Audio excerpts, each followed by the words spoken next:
what's going on, people? How's everybody doing? It's my take from reality, James, and Senior perspective, Jenny. All right. This week we have an interesting chapter. It's a relatively brief chapter. Apparently, they didn't want to inundate us with too much information, so Janelle kept it very, very short. Yeah, yeah, you could say that. Right? I'm not gonna say nothing. No, this is like, I don't know, 6 to 9 pages long. Right. Chapter ever. I'm like, oh, that's it. Okay, here we go. Apparently, she was not big on letting people know a whole lot about what was going on with her. And it's ironic too, because I think it's very telling, because this was actually supposed to be the chapter where the wives talked about their approach to how they deal with the kids. Mm-hmm. And so in a way, it's kind of telling that Janelle's page is like, basically, yeah, I have children. And I wasn't around. Yeah, right. I was at the movie theater or at work. Right. If they weren't at my job, I have no idea what was going on. Yeah, I was surprised she didn't have anything to really say in this. She just kind of, it's a lot of kind of mirroring what Meri said, but Meri went into detail and had a lot of defense and, explained everything before anybody even knew what she was talking about.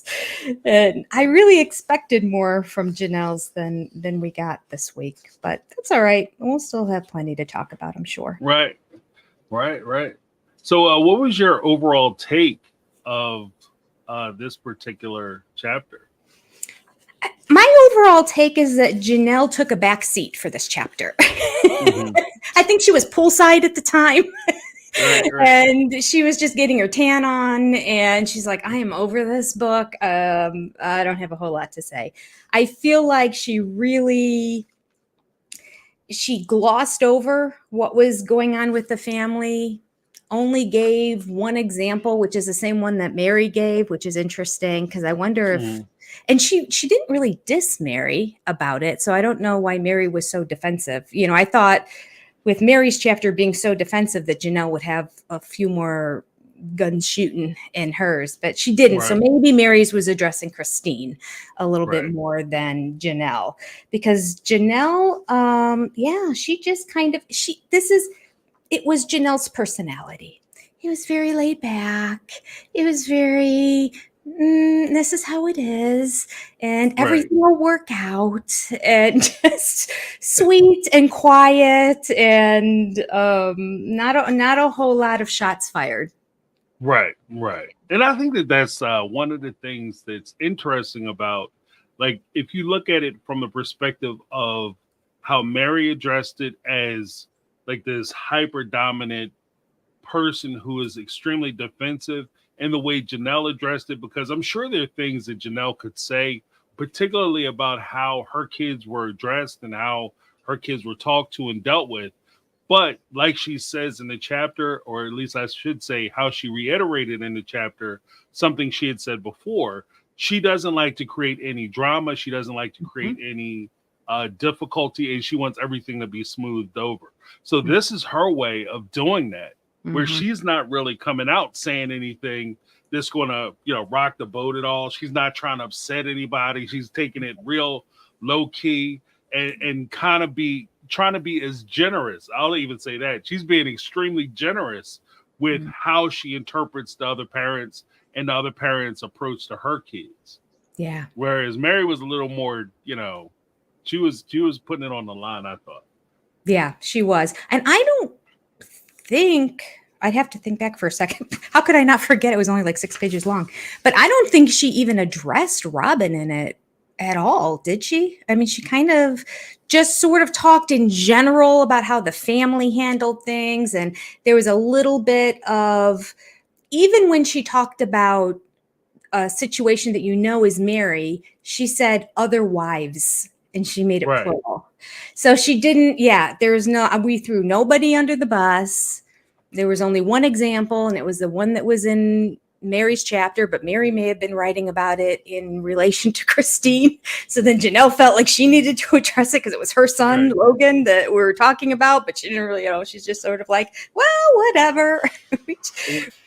mean, she had a little bit, I guess, to say a little bit of insight in here, but yeah, she really, really was Switzerland in this chapter. Yeah, yeah. Mhm. It is very generic. Like the chapter Mhm. I thought was extremely generic with how she approached it, because you had the whole well, we have five adults, five adults now, and that's where she kind of talked about Robyn. And they're True. coming from different cultural backgrounds, different upbringings. And so Mhm. our experience in how to deal with kids and our expectations on what to allow kids to do is a little bit different, but Mhm. it's none of it's bad. Right.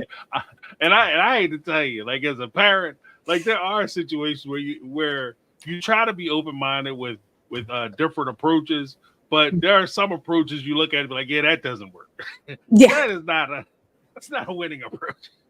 And so it's weird that she doesn't have any like, if you have a difference of opinion, you have a difference of opinion. Mhm. But I think that this is like, again, we talk consistently about communication being so important.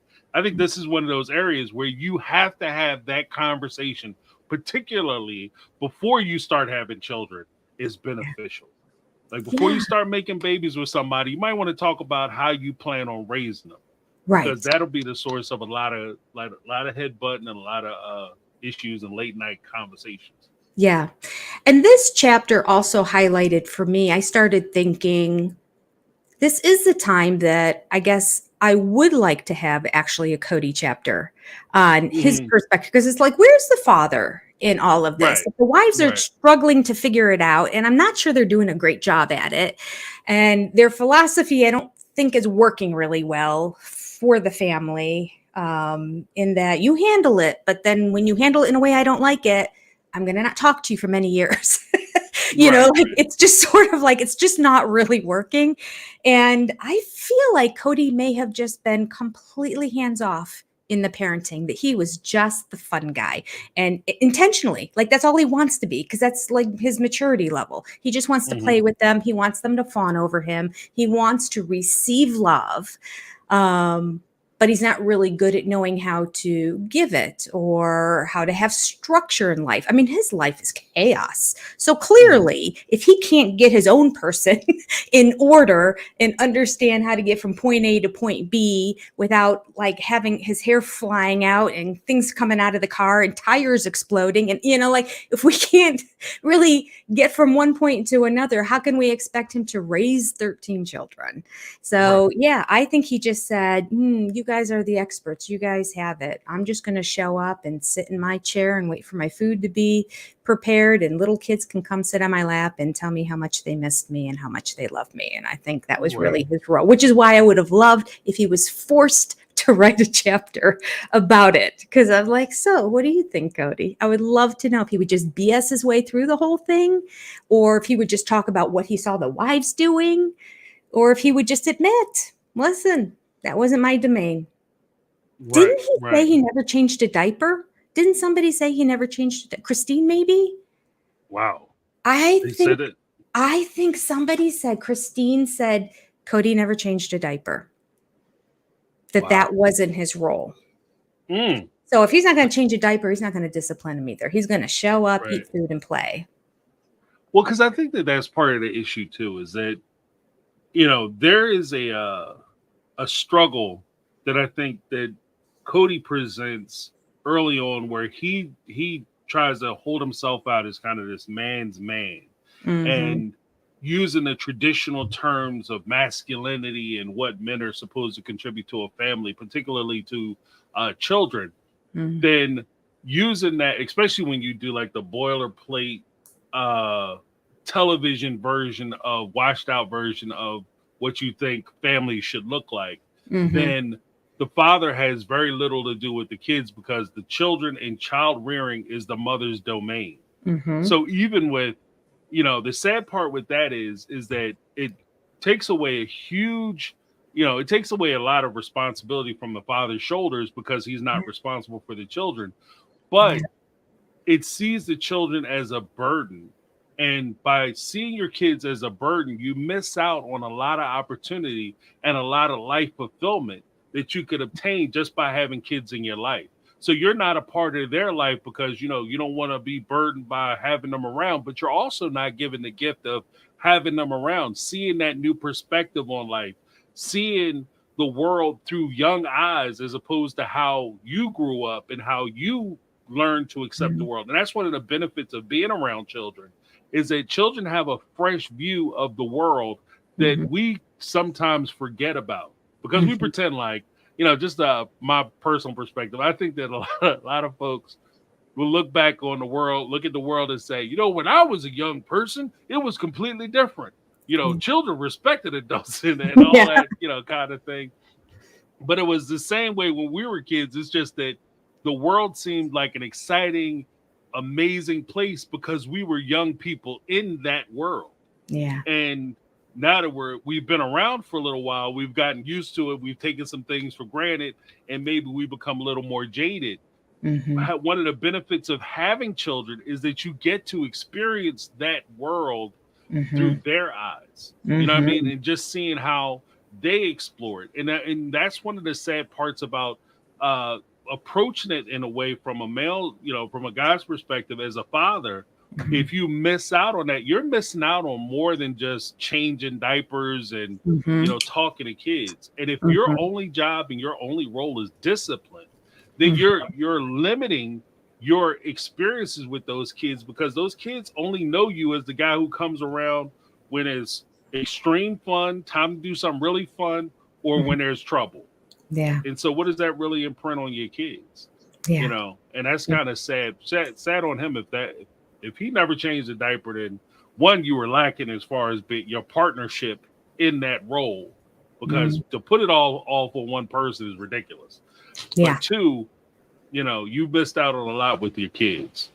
Yeah, absolutely. Yeah. I have 2 comments on that. First of all, if anyone knows what I'm talking about, if they heard the same thing, because I can't even tell you where I know where that information came from at all in my brain. So write it in the chat if any of you have heard that before too, especially if you know where it was. I want to say it was like an interview with her. So I don't know though. I don't know. But in terms of the stereotypes and the male patriarchy society of conservative Christianism, if you will, that he touts himself being raised in, and specifically Mormon and now specifically AUB, that culture of the wives do the wife duties and I do the man duties. Okay, fine. So if that's his philosophy, that's his philosophy. I work so hard if he was really working 6 days a week, 14 hours a day or whatever it was the book said early on. Fine. So you're not doing a lot of the parenting because you're not there and you're kind of filling in on the weekends or for 1 day a week. Okay. Right. But Cody quit working right when the show started. He didn't have a job, really. I mean, he kind of says he had a job, but like he didn't have a job. TLC was his job. Meri had a job.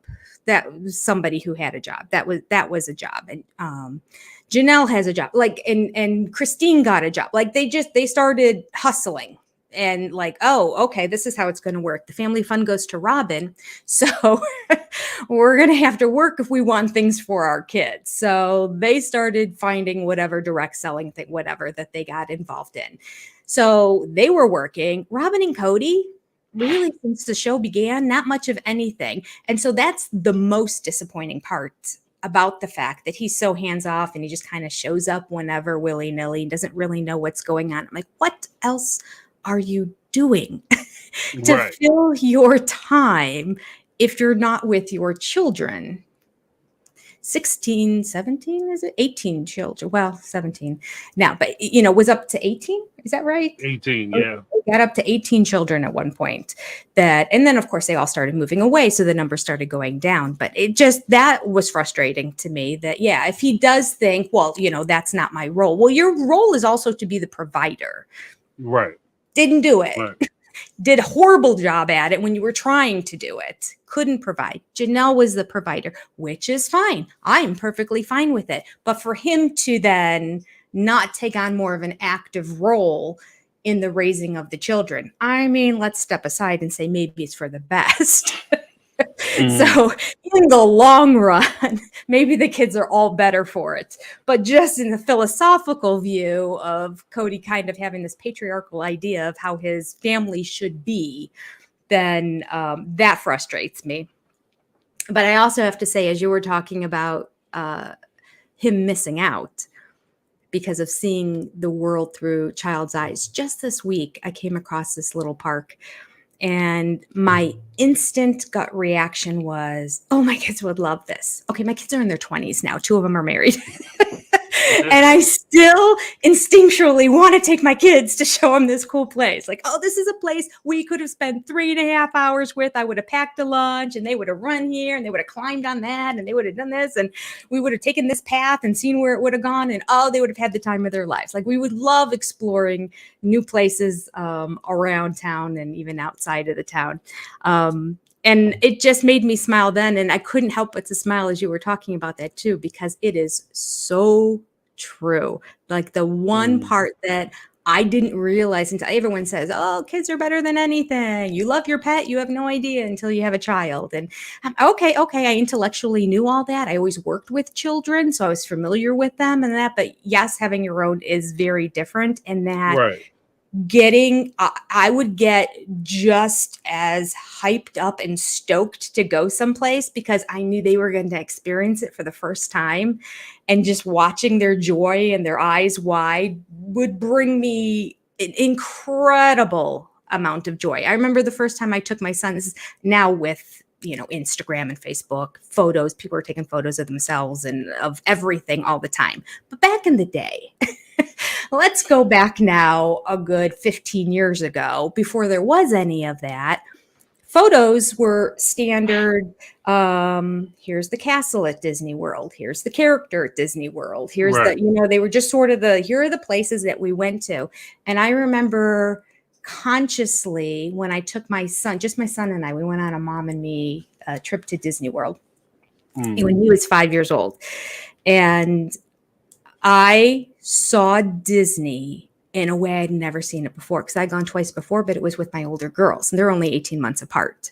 So they were kind of like, and then, there was like 4 years, and then there was Zachary. So the girls we'd go every 3 or 4 years. And it was a whole different experience. It was all about castles and princesses and pretty things and Tinkerbell. And, we found everything girly there was, and there's plenty of it. And then did the other stuff as well. And I went with my son, and I felt like I went to a completely different amusement park because we didn't look for a princess. We didn't care about Tinkerbell. It was about Pirates of the Caribbean. It was about, they have like this video game with cards that you put up, and it defeats and shoots characters, and you have to find the hidden paths to get to these things, and you gather points. Like, it's like a card video game kind of thing that I was just like, was this even here? I didn't even know. But somehow we stumbled upon it, and the rides that he would want to do, it was just I saw the other half of Disney. And I remember on that trip, starting with the very first ride, I thought I took my girls the first time they went to Disney on It's a Small World. So I thought, I'm going to take him there first, because that was sort of like what I did with the girls. We're going to go on It's a Small World first because it's a classic. It'll drive you nuts and you'll be singing the song all day, but you have to do it. You have to do it first because it's a classic. So we went on It's a Small World, and he was looking around. So I wanted to take a picture of him on the ride to show this was our first ride too. And his mouth was agape, and his eyes were so wide as he was looking around. So I ended up getting like multiple different pictures of him like that. And then eventually I thought, I'm going to do this on all the rides. So I have his expression in his reactions to shows and movies and rides and seeing things for the first time. And it is the best scrapbook to go back to, because you can't help but go through it and just get excited and feel that joy of seeing something through a child's eyes. So yes, that being said, Cody missed out. Yeah. And those were his favorite years. By the time they were teenagers, he was done with them. He had no use for them. Once they got a mouth and they talked back and had opinions and weren't all about dad is number one in the world, then he didn't have anything to give them. They moved on. Well, I think that it's kind of interesting too that because even in your assessment, one of the examples you used was, the experience that you share with your son. And I always equate it this way. I think that when you deal with kids, a lot of people think that you have to do a lot for children in order for you to experience or give your kid a good experience. Right, yeah. I think that kids don't necessarily need a lot of, kids absolutely don't need a lot of materialism. They don't need a lot of expensive trips and things of that nature. What kids remember about you is how you make them feel. That's what they hold on to. So when they get older, it's not that, mom took me to here and Bermuda and Bahamas and Hawaii and Europe and that. It's how you made them feel during the time that you spent with them. That's what they hold on to, and that's what they remember about you. So if you make them feel safe, secure, you make them feel like they have a good time with you, then when they look back on that time with you, that's where they're bound to you. Now, in a situation where you don't spend time with them and you don't make them feel a certain way, and if anything, you make them feel absent, vacant, and vapid because you're not present, then what happens is when they get older, they don't have allegiance to you. And you find yourself yelling at your ex-wife on a porch talking about she knifed you in the kidneys because she's taking all your kids away. Yeah. And the part of the reason why she's able to take your kids away is because when you had the opportunity to make them feel wanted, needed, and you want them to be around, you didn't take that opportunity. So when they got older, they outgrew you and they moved on. And I think that that's part of what we see in the culmination of where Cody feels this huge sense of betrayal about his kids not choosing him. But here's the secret. When they were kids, you didn't choose them. And so the shoe's just on the other foot. They're just giving you back what you gave them. They're just returning what you sowed into them. And I think that that's one of the sad parts about watching a lot of this, because it's reminiscent, not just in sister wives, but you can see it in different families all over the country or around the world, I guess. But you can see it all over the place where people don't invest in their kids and then think because they have this name or title, mom, dad, uncle, grandfather, whatever the case may be, they don't invest in the kids, but then they expect the kids to have some allegiance to some title. That title doesn't mean anything. Right. It doesn't mean anything. Yeah, you're absolutely right. Because when kids are young, they're a lot like dogs. They'll keep coming back because they have that need to have a connection.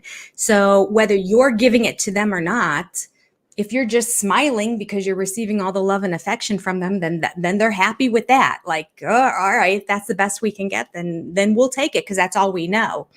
And then eventually, when it gets to the point that they're not going to keep doing that, I don't think he realized he wasn't pouring into them. He wasn't pouring into his wives either. Eventually he lost them too. Like, really? Where y'all going? I know. Yeah. He's got nothing left but Robyn and the kids. And I mean, it seems like he may have learned from his past because it feels like he's spending a lot of time with Saul and Ari. He drives them to school every day. He makes their breakfast every day. It seems like he does everything while Robyn's sleeping. Right. She's too tired from all her shopping all night long. So, I mean, I feel like maybe just by default, because Robyn's like, you will do this. Right. And she has that higher level of demand. Right. Yeah. So he might with them, with those two younger ones. I don't, it's hard to do the whole blended family thing and know where those kids are. Like, I mean, they just seem like they're nice kids. So, I'm sure that they like him well enough. But luckily it seems like they still also like their father, or at least Dayton does, their biological father. Yeah. Yeah. And that's kind of the shame of it too, is that,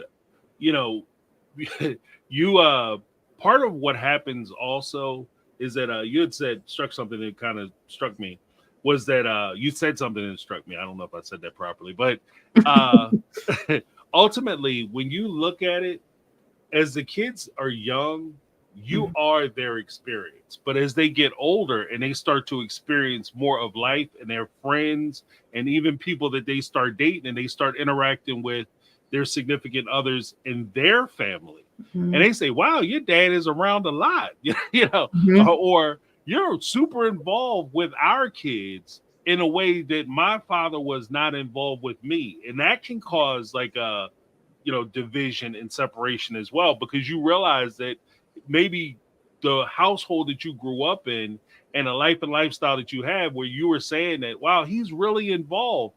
You start to realize that, whoa, this dude wasn't involved at all. Like he might have came to some of the football games and wrestling matches for some of the boys, and so he was around for that. But where was he when you were having choir practice or dance practice, or you were going off to cheerleading, or you had to meet up with some friends and you needed a ride, and he told you, well, I don't have time because I'm busy, and then he's doing something else. Like these are the little things, and it seems kind of nitpicky, and I get that. It seems kind of nitpicky, but these are the small things that turn into big things later on. Yeah. And I think that if you don't invest that time, and it's sad, I mean, if I'm right and if things are as they appear, at least to me, and this is how he approached it, then it explains a lot as to where the kids are and why he experienced such absence with the other children. Why they don't come around and spend a lot of time with them.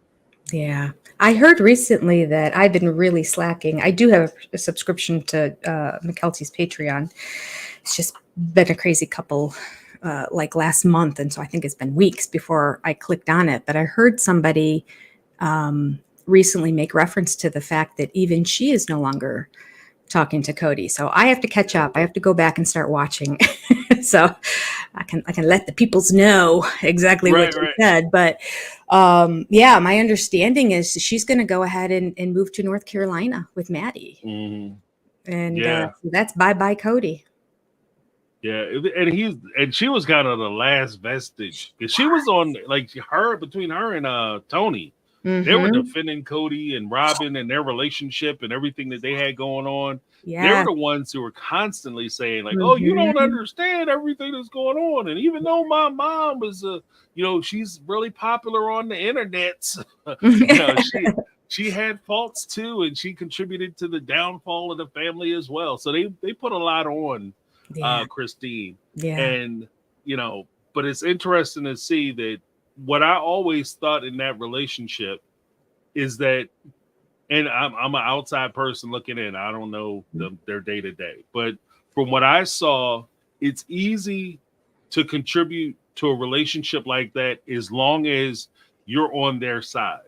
The minute you start to disagree with anything that, a couple like Cody and Robyn appear to be on screen, the minute you start to disagree with them, the minute you start to say anything against things that they have going on, that's when you get cut off. That's when you're no longer useful. Your relationship relies and is centered around the fact that you're useful to me. And the second you stop being useful and or supportive is the second our relationship stop existing. If you ever become critical of me, then you're being toxic and you're being dramatic and you're bringing drama and we can't agree and I can't have you around because you're ruining my life. So, yeah, I mean, I think maybe she hit those things. Yeah. Because he did have that weird part where Christina said, they were sitting around the table. This is the season 18 before she started talking about dating. And she said that, well, I didn't feel like I was attractive because your dad wasn't really attracted to me. And all Mykelti said was, no, Mom, you're beautiful. And then Cody was on a tell-all talking about, she betrayed me. How dare she call her mother beautiful? I know. She should have buckled down and said, yes. I don't know why he ever married you, Mom. Right. I mean, come on. Ugly as sin, Mama. Like, that's what he expected her to do. It's crazy. Unbelievable. Yeah. I mean, that just goes to show you how distorted and warped his thinking was and how he really felt that Mykelti and Tony blindly had his back. And I will say that they did for a good period of time. And before this past month anyway, I have been seeing a lot of cracks in Mykelti, but not Tony. Like, I feel like Tony was still riding hard, and he was like, well, I know people in this scene were complaining about this, but that's not how I see it. And Mykelti kept correcting him and saying, well, what you didn't see in that scene is, something blah, blah, blah, blah, blah, blah, blah. And he's like, well, nobody else saw that either. But they know about it, like it's the truth of what's happened. It's gotten out that this all happened. And so, yeah, I'll be interested to see kind of what their train of thought is right now, because I had seen the cracks starting, but I just thought they were cracks and little fissures that were probably going to take a long time to actually have a break occur. But it sounds like maybe that happened and escalated even quicker. I mean, how long can Cody go? If he starts to see Mykelti starting to defend her mom on Patreon or hears about it through other people, he's going to lose his cool. He can't keep it together.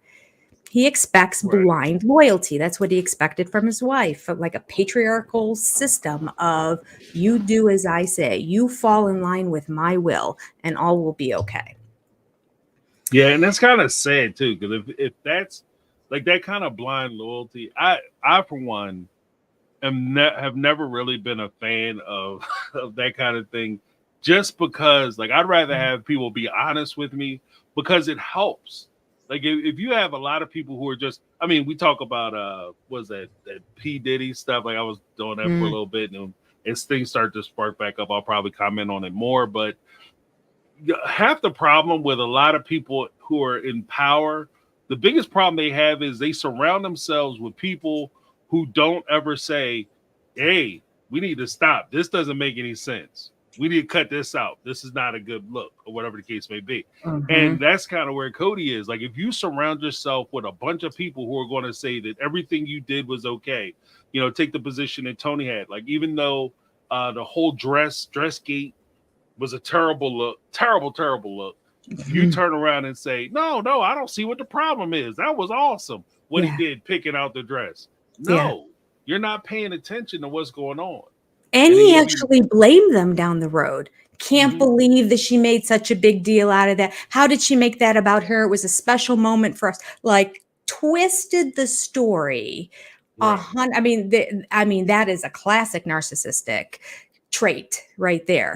That when you've done something wrong, you can't apologize, but you'll find a way to twist the story around and somehow make it the other people who are accusing you, it's their fault, or they're wrong for calling you out on it. Like, what's wrong with you? That type of thing. So, yeah. And I just heard again. Now, where did I hear this? It was 3 days. Like when Christine walked off the set because she was so upset about that wedding dress situation. Oh, it was in the book. It was in the book. 3 days before she returned. 3 days. I'm like, that is some serious hurt. And then for her to feel like that, and for Cody later on to keep doubling down and saying, I can't believe how cruel Christine was in that scene and how selfish she was. Because of her reaction to what Cody and Robyn had done in that situation. Specifically, at least she told Robyn that it was mostly Cody, not really Robyn, that it was Cody and I get that. Well, I think it's accurate. I think because a lot of times I can see in a scenario like that where one wife will blame the other wife and forget to hold the husband, who is eternally involved with all of it, responsible for his part of it.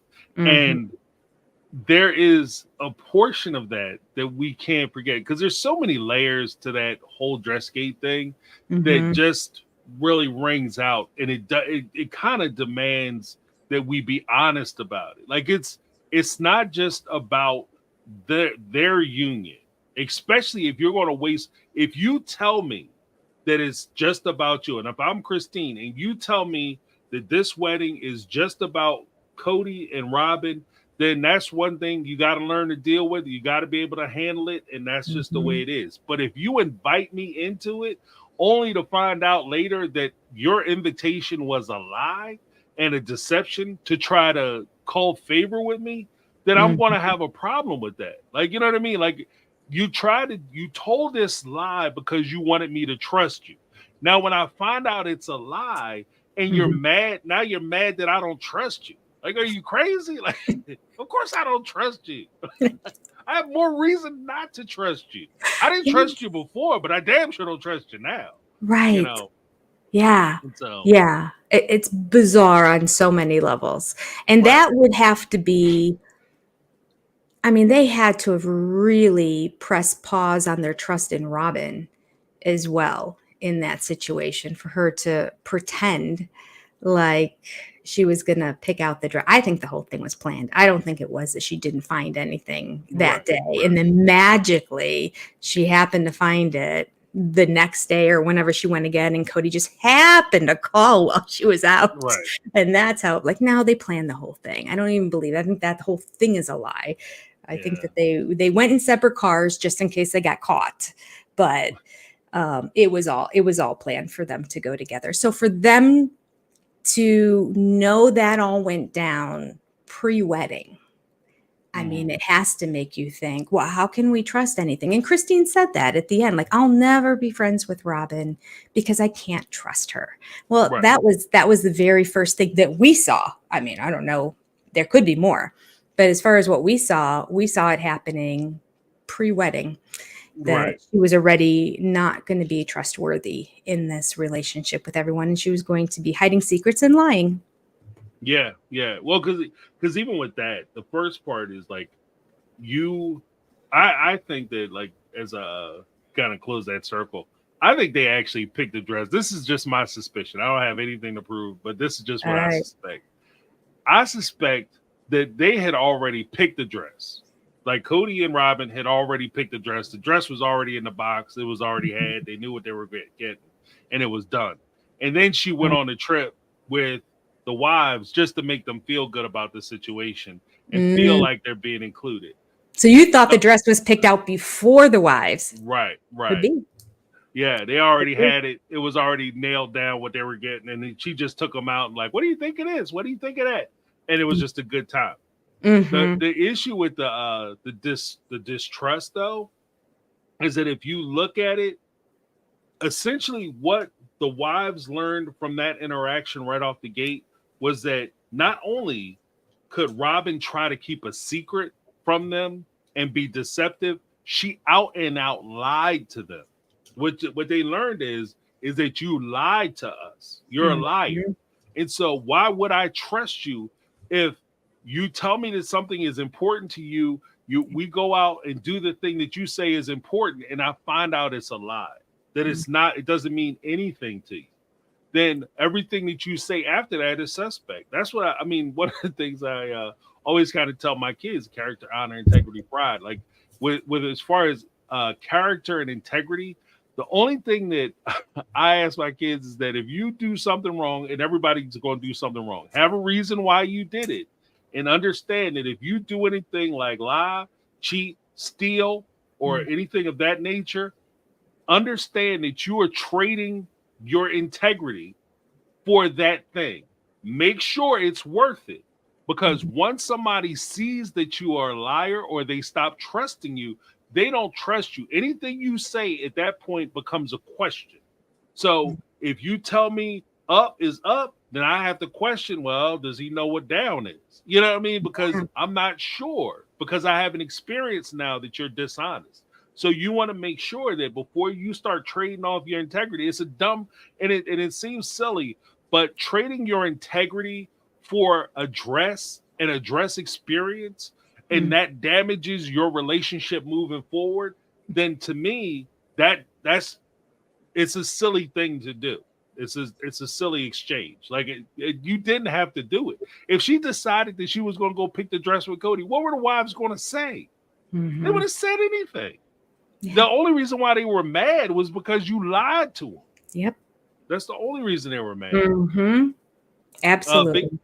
Big shout out to Daisy Rez, $1.99 super chat. Christine saw Tony. That's why he's on Cody's radish. Radish. His vegetable. Yeah, right.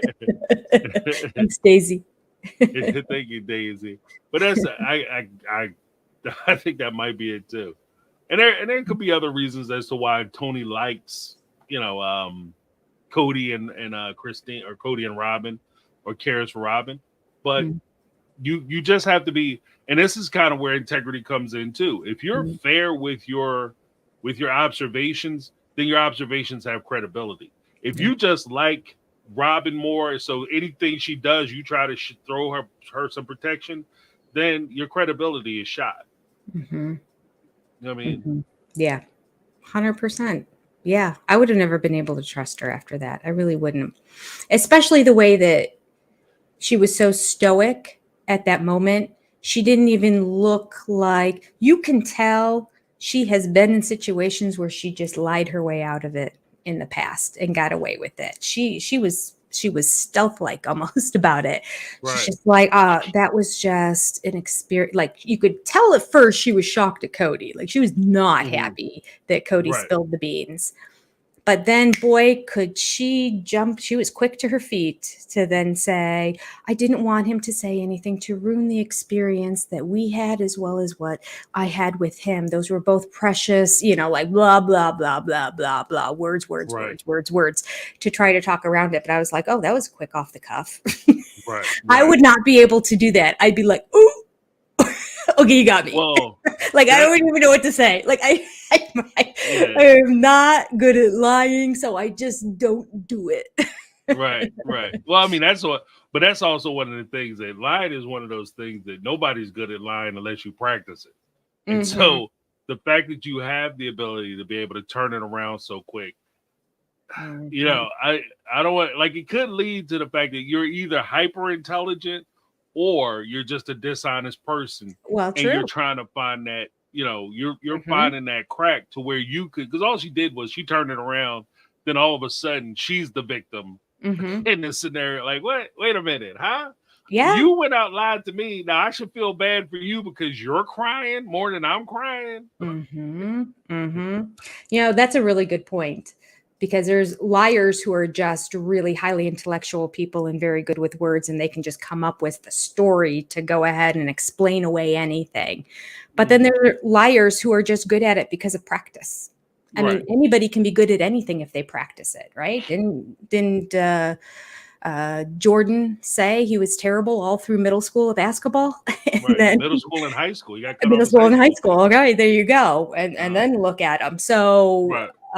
with practice, if you put your mind to it, you can get good at it. And I think it served her well in her life Hmm. to be able to lie. She could get things that she wanted by I mean, all the hiding of all the stuff that she bought and the credit card statements and the packages and all that. I mean, she has done it forever. I'm sure when she had sex before marriage, she wasn't telling everybody about it ahead of time and getting permission, like, Right, right. so, I mean, it probably started early on in her life and was all throughout her life. And once she saw that she could get what she wanted, she just kept going with it. And eventually it just rolls off her tongue. So you just can't believe things Right, that come out of her right, mouth. right. And you know what? And it is weird too, because one of the things that I've always kind of felt with Robyn was that she has that skill to where, I don't know if it's really a skill, but she's practiced, she's learned in the art of victimology. Like, she can always turn a situation around to where somehow she's suffering from it, and this terrible thing Mhm. happened to her and everybody should feel bad for her. Yes. But it's just, like, for me, that would be one of the things that would have turned me off to the entire situation. Because if you can do that, and especially with something that means as little as this, then you can do that with other things. And one of the things that I noticed about her even early on is that anytime that somebody had to come out and give their perspective or their position on some things, she always kind of fell back and let everybody else go first. So she wanted to see where everybody was before she Mm-hmm. said what her opinion was. Like, she Mm-hmm. was never, in the Yes, and if she 19th was, season, she never I'm came out sorry. first. Yeah, No, you got no. me all excited now. I'm all revved up now, James. I just recently I saw another episode too, and it reminded me of another situation. I'm like, there are times when she is specifically called out and asked her opinion on something, I'm going to withhold it. I'm not going to say, like it was Coyote Pass, when they were all visiting Coyote Pass, and Tony said that he didn't like, what was the name of the other property they were looking into? It escapes me, but they were deciding between or something like that. Cottonwood. That's it. Yes, Cottonwood.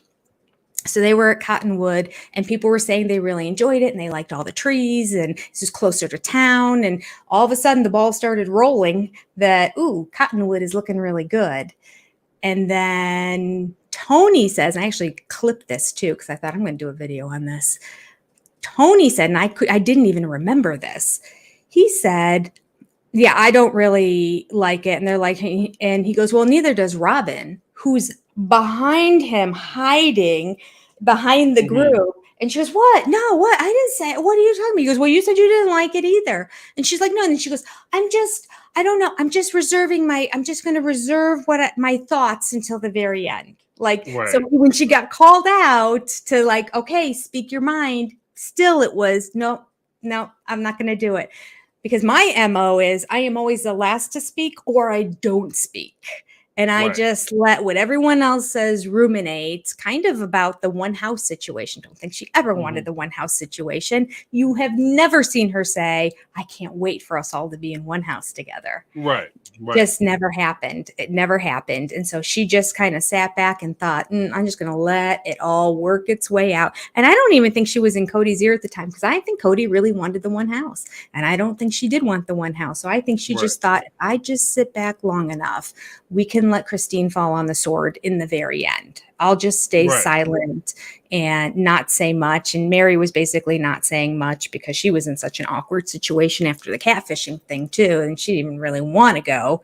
So there were kind of two of them on the fence, one that wanted it, one that didn't. And she thought, in the end, I'll only speak up if it looks like Cottonwood is where we're all moving to, because that's not what Robyn wanted. And Robyn gets what Robyn wants. So she has learned this part of the whole liar thing too. She's very conniving and very deceptive to be able to have that kind of evil skill where in this situation, silence is going to be best. I'm going to save my opinion and get into Cody's ear for other times when I need to use it, because eventually they'll make a mess out of each other. So yeah, I just found that when I was watching that again, I'm like, I don't remember that, with her just saying, oh yeah, I'm just reserving. I'm waiting to the very end. I know people are giving their opinions, but I'm going to wait to the very end. Right. Oh, I was so angry. Because even then, she never gave her opinion. Like, she never gave her opinion on Coyote Pass. Even when they had they divided Coyote Pass up originally with the original division, she stayed quiet. Then she got all bent out of shape about the section that Cody was going to put her in. And she stormed off talking about, I got to go find the house anyway.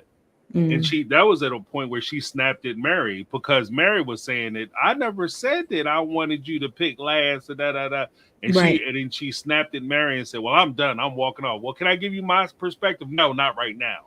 And she left. And then once she left, and this is one of those things that I would have, even as Christina Janelle, I'd have like, what? Because she left. And then after Meri left, because she too had to go find the house. Once Meri was gone, all of a sudden, here comes Robyn back on the scene to clear the air and talk about what's going on. And what she was able to accomplish was she guilted Janelle and Christine into giving up their rights on the piece of property that they had all agreed on that they were going to have. And they were going to start afresh. And at that point, it's my belief that Robyn jumped into Cody's ear, because that's what she does. Like, she doesn't give her perspective. She just waits till everything is settled. Waits for everybody to give their perspective. She figures out where she wants to be. She jumps into Cody's ear on a one-on-one, and then she uses Cody to vanguard her position. With regard to the one house thing, she never came out and said whether she was for or against. You can go back through the whole 18 seasons, and she never actually laid down where she was. She just asked the question about, well, what is the one house like? She didn't want the one house. You wanted that? That's it. Because Cody was all, I knew I had to break up with Christine because she didn't want the one house. Really? I mean, I didn't understand what it was all about. Why didn't she want it? she didn't want, like you said, she wasn't excited about moving into one house. Meri, I think she would have moved into one house if she could have had a relationship with Cody. But like Christine, Meri didn't want to move into one house and sit there and watch him bounce to everybody else's house but hers, because he wasn't darkening her doorstep at that time. So she wasn't trying to move into one house. If anything, she was trying to move into the one house because that way she would have connection to him more. Right. But yeah. I'm sorry. I'm distracted by your comment on vanguarding her position. I just thought that was a fabulous use of words. I haven't heard somebody use the word vanguard. Except for, like, I don't know, aren't there mutual funds that are vanguard? Yeah. So I was just like, oh, that's a good expression. And then I got lost. I'm like, I gotta throw that into my vocabulary pot. Right. I haven't heard that in ages. Right? It's taking me back to English in college. Right. You'll be speaking Jamesism or whatever. Cody speaking James. That's right. Very dope. That would be a funny video. Speak Cody, speak James. Very different. Right. The weird statements between the two. Yeah. So when you were looking at the chapter, did you see anything in there that you thought was insane? Like, I thought that, like, starting off the when I speak about the chapter being, like, very general, starting out, Janelle says the beauty of living in a polygamous family is that we truly get to embody the principle that is, it takes a village to raise a child. Our family is that village. Like, it is a lot of generalities like that. I think that flows through the entire chapter. But essentially what she's saying is, I like going to work and Christine helps me with my kids. Like, well, and that was an example of it takes a village, right? I mean, the village didn't happen anymore when you brought Robyn in. Then it was, sort of like the town hooker that was taking the money away from because the husband was shelling it out to somebody else who wasn't contributing to the family at all, was just servicing the husband. That's sort of what her role ended up being. But early on, she was making the most money. She basically, they explain in here financially that all the wives handled all their own finances, with the exception predominantly of the mortgage. And we learned in other chapters that Janelle and Cody, whatever he could contribute, covered the mortgage. So Janelle was covering the mortgage for everybody.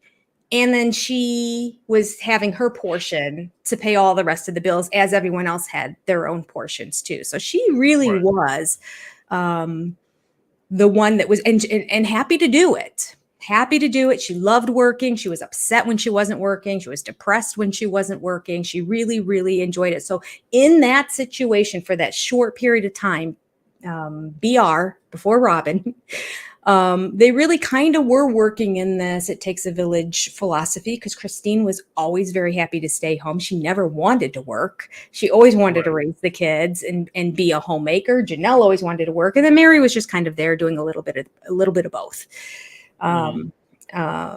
fitting in there. But between Christine and Janelle, I felt like they really did embrace that philosophy. But then it all went to pot once Robyn got added to the family, and then the catfishing thing, like it just the everything started crumbling.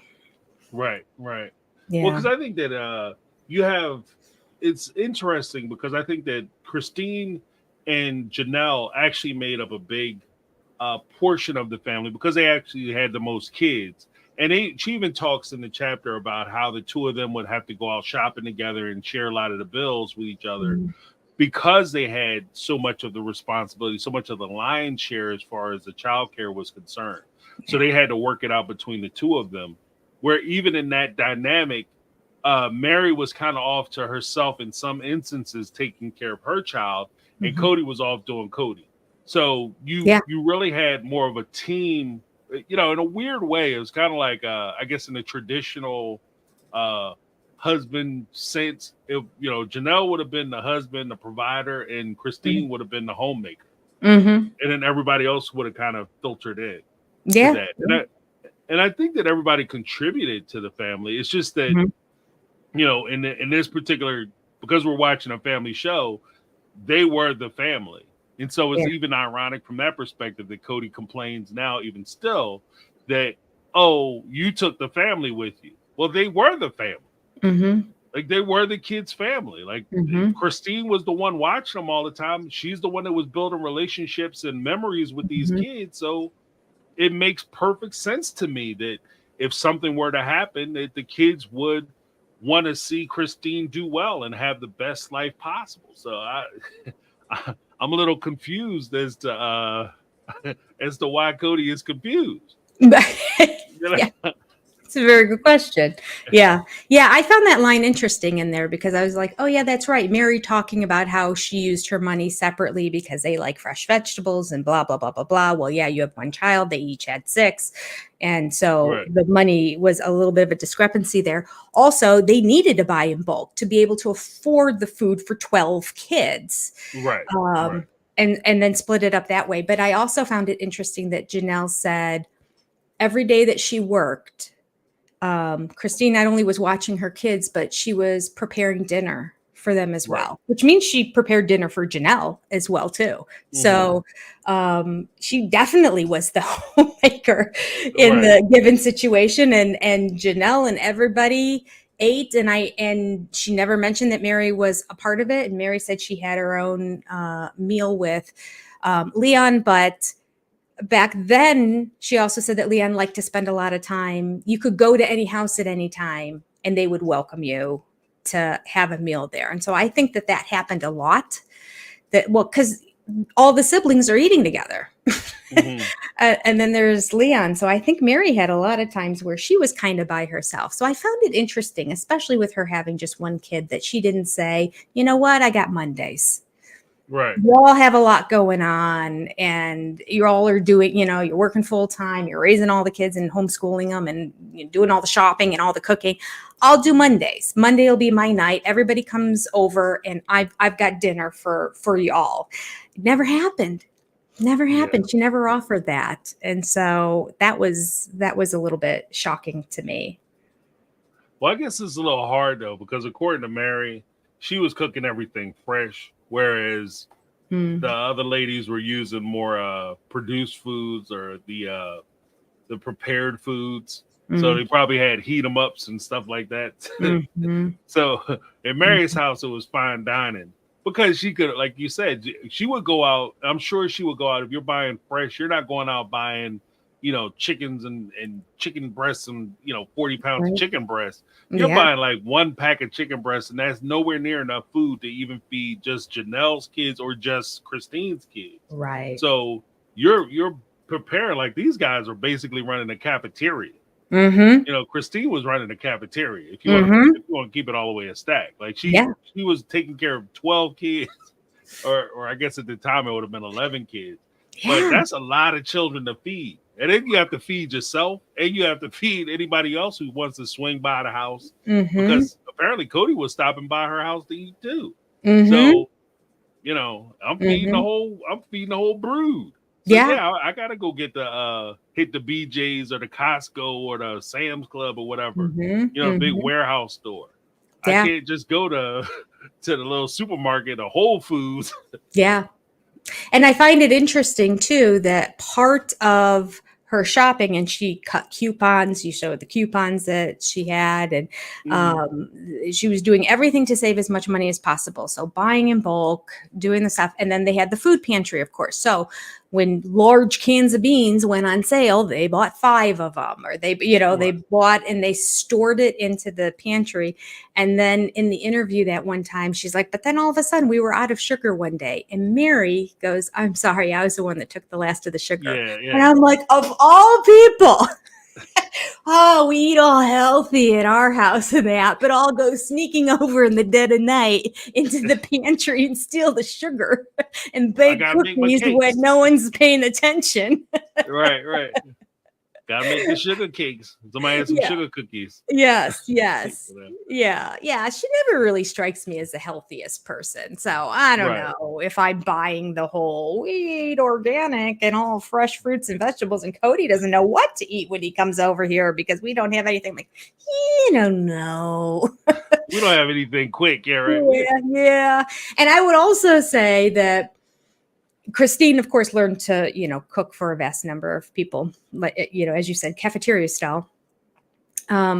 Cody never learned how to cook, period. So he didn't have the skill. So once it's just him and Robyn didn't figure it out either.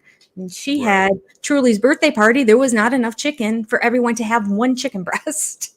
Like, I would make sure everyone had two if I was cooking, because it's like, especially if you had any boys that were there, they're definitely going to eat two. So like, let me just figure out two for everyone. I'll make sure I'm only eating one so that there's three in case somebody really wants to have another one. If not, later on in the evening, I'll warm that puppy up and I'll have it later on. But like, especially for a birthday party, that's going to be on camera.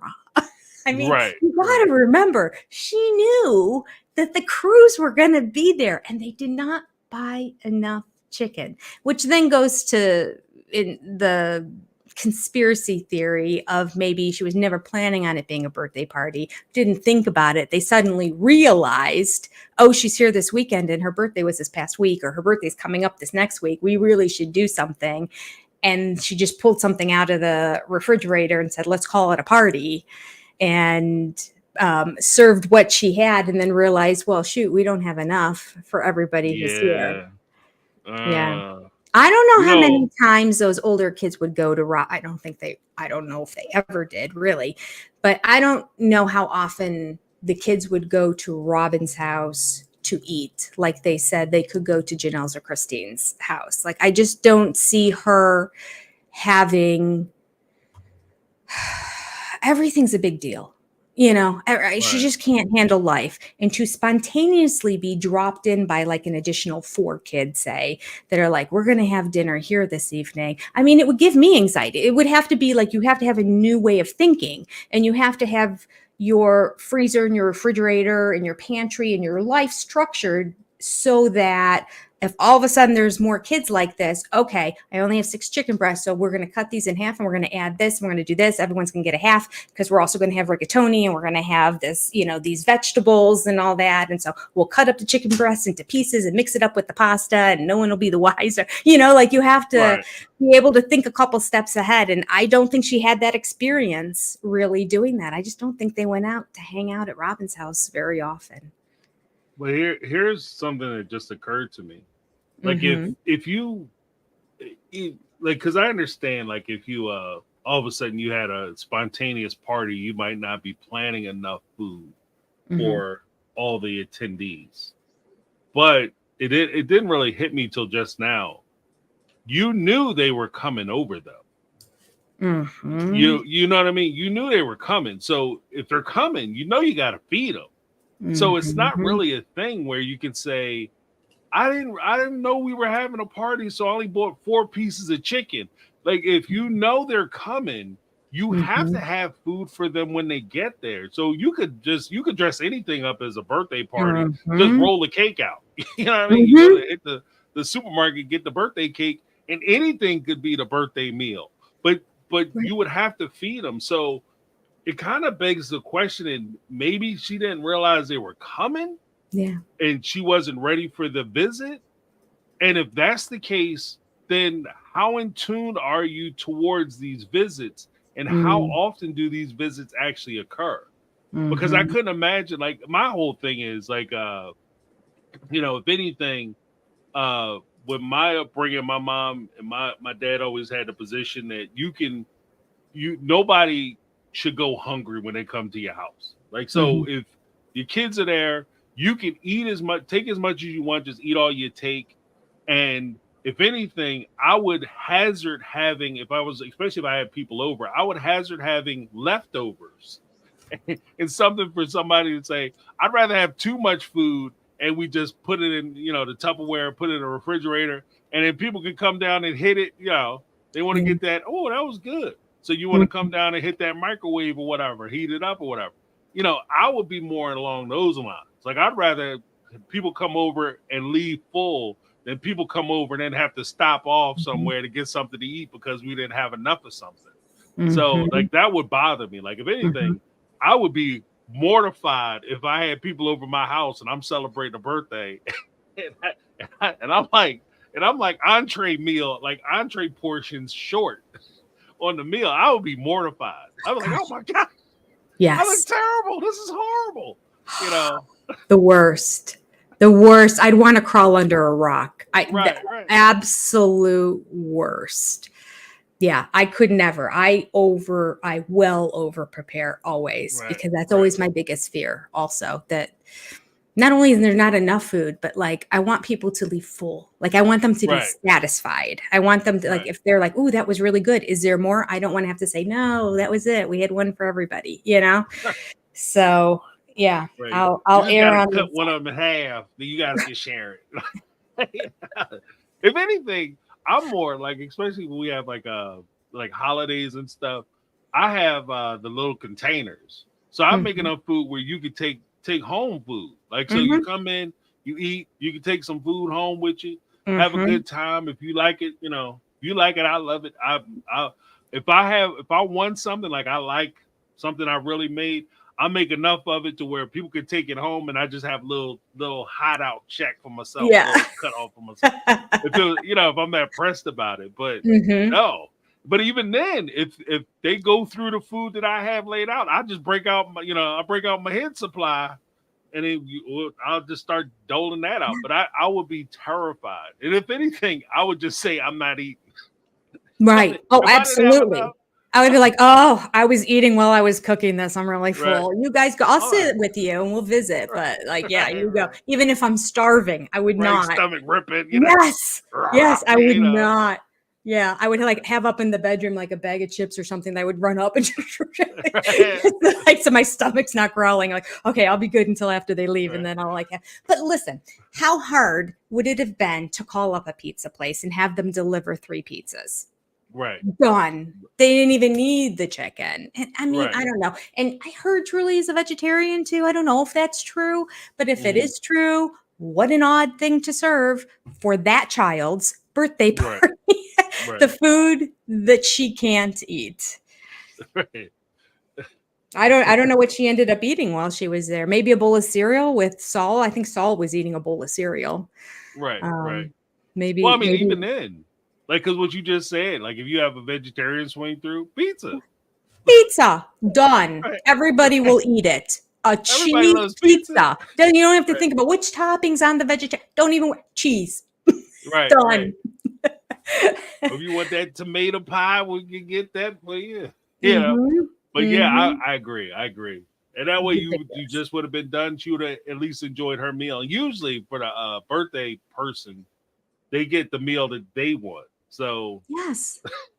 Yes. Is so it I mean, that way that's a in good your thing house too. growing up? On your birthday, Yeah, you got to say what your birthday, it wasn't even necessarily the party, but like it's your birthday. What do you want for dinner today? It was the one day right, out of the year that you got to pick what everybody was eating for dinner. And right. it was on your birthday. So that's what blew my mind when I had heard that she was a vegetarian and they prepared chicken for her birthday party. Not even her birthday day, her birthday party. Right. Crazy. Oh goodness. We got So that funny. red meat surprise, like meat on Yes. everything. Yes. But Yes.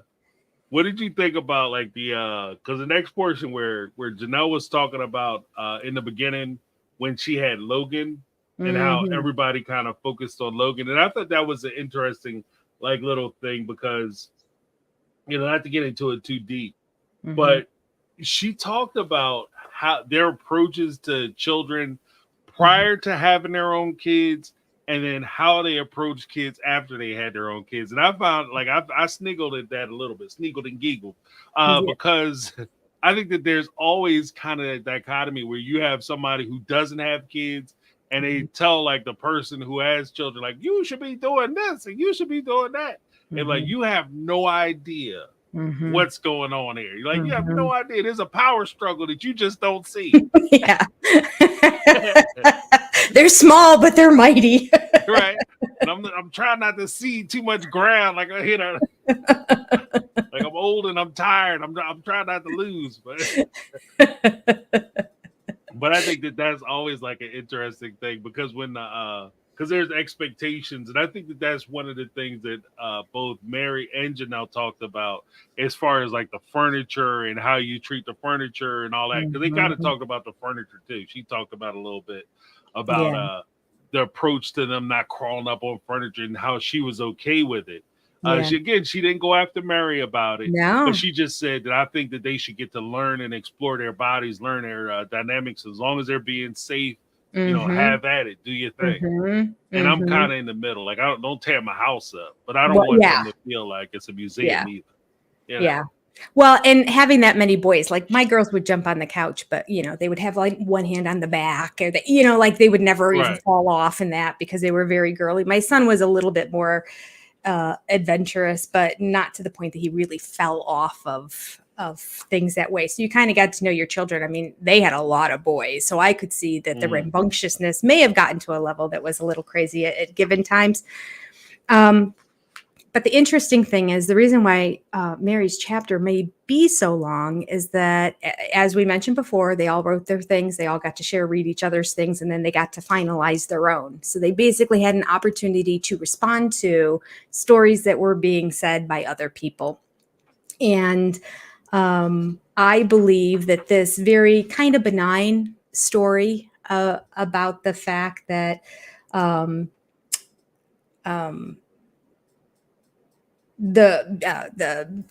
behavior and disciplining that Janelle, and she doesn't call anyone else, she says wives didn't like the jumping on the furniture and that wives, if Meri wouldn't have tried to rebut it, I would have thought that it was more than one wife. Well, and there were only two at the time. So it's like, oh, okay, I guess other wives didn't like it. Maybe Cody was on her side, but then the other wives didn't. But because Meri full on was defending herself, it just made Janelle look even better for being so gracious as not to mention Meri's name and to say it in the plural form. And it made, I think, Meri look worse because she seemed extremely defensive in trying to plead her case in the whole story about the jumping on the furniture and how wrong it was because her furniture lasted longer. And so really she was right in the end. Right. Yeah. And you're right. There is a middle ground, as I said, with that many boys. And because Janelle wasn't a strict disciplinarian at all.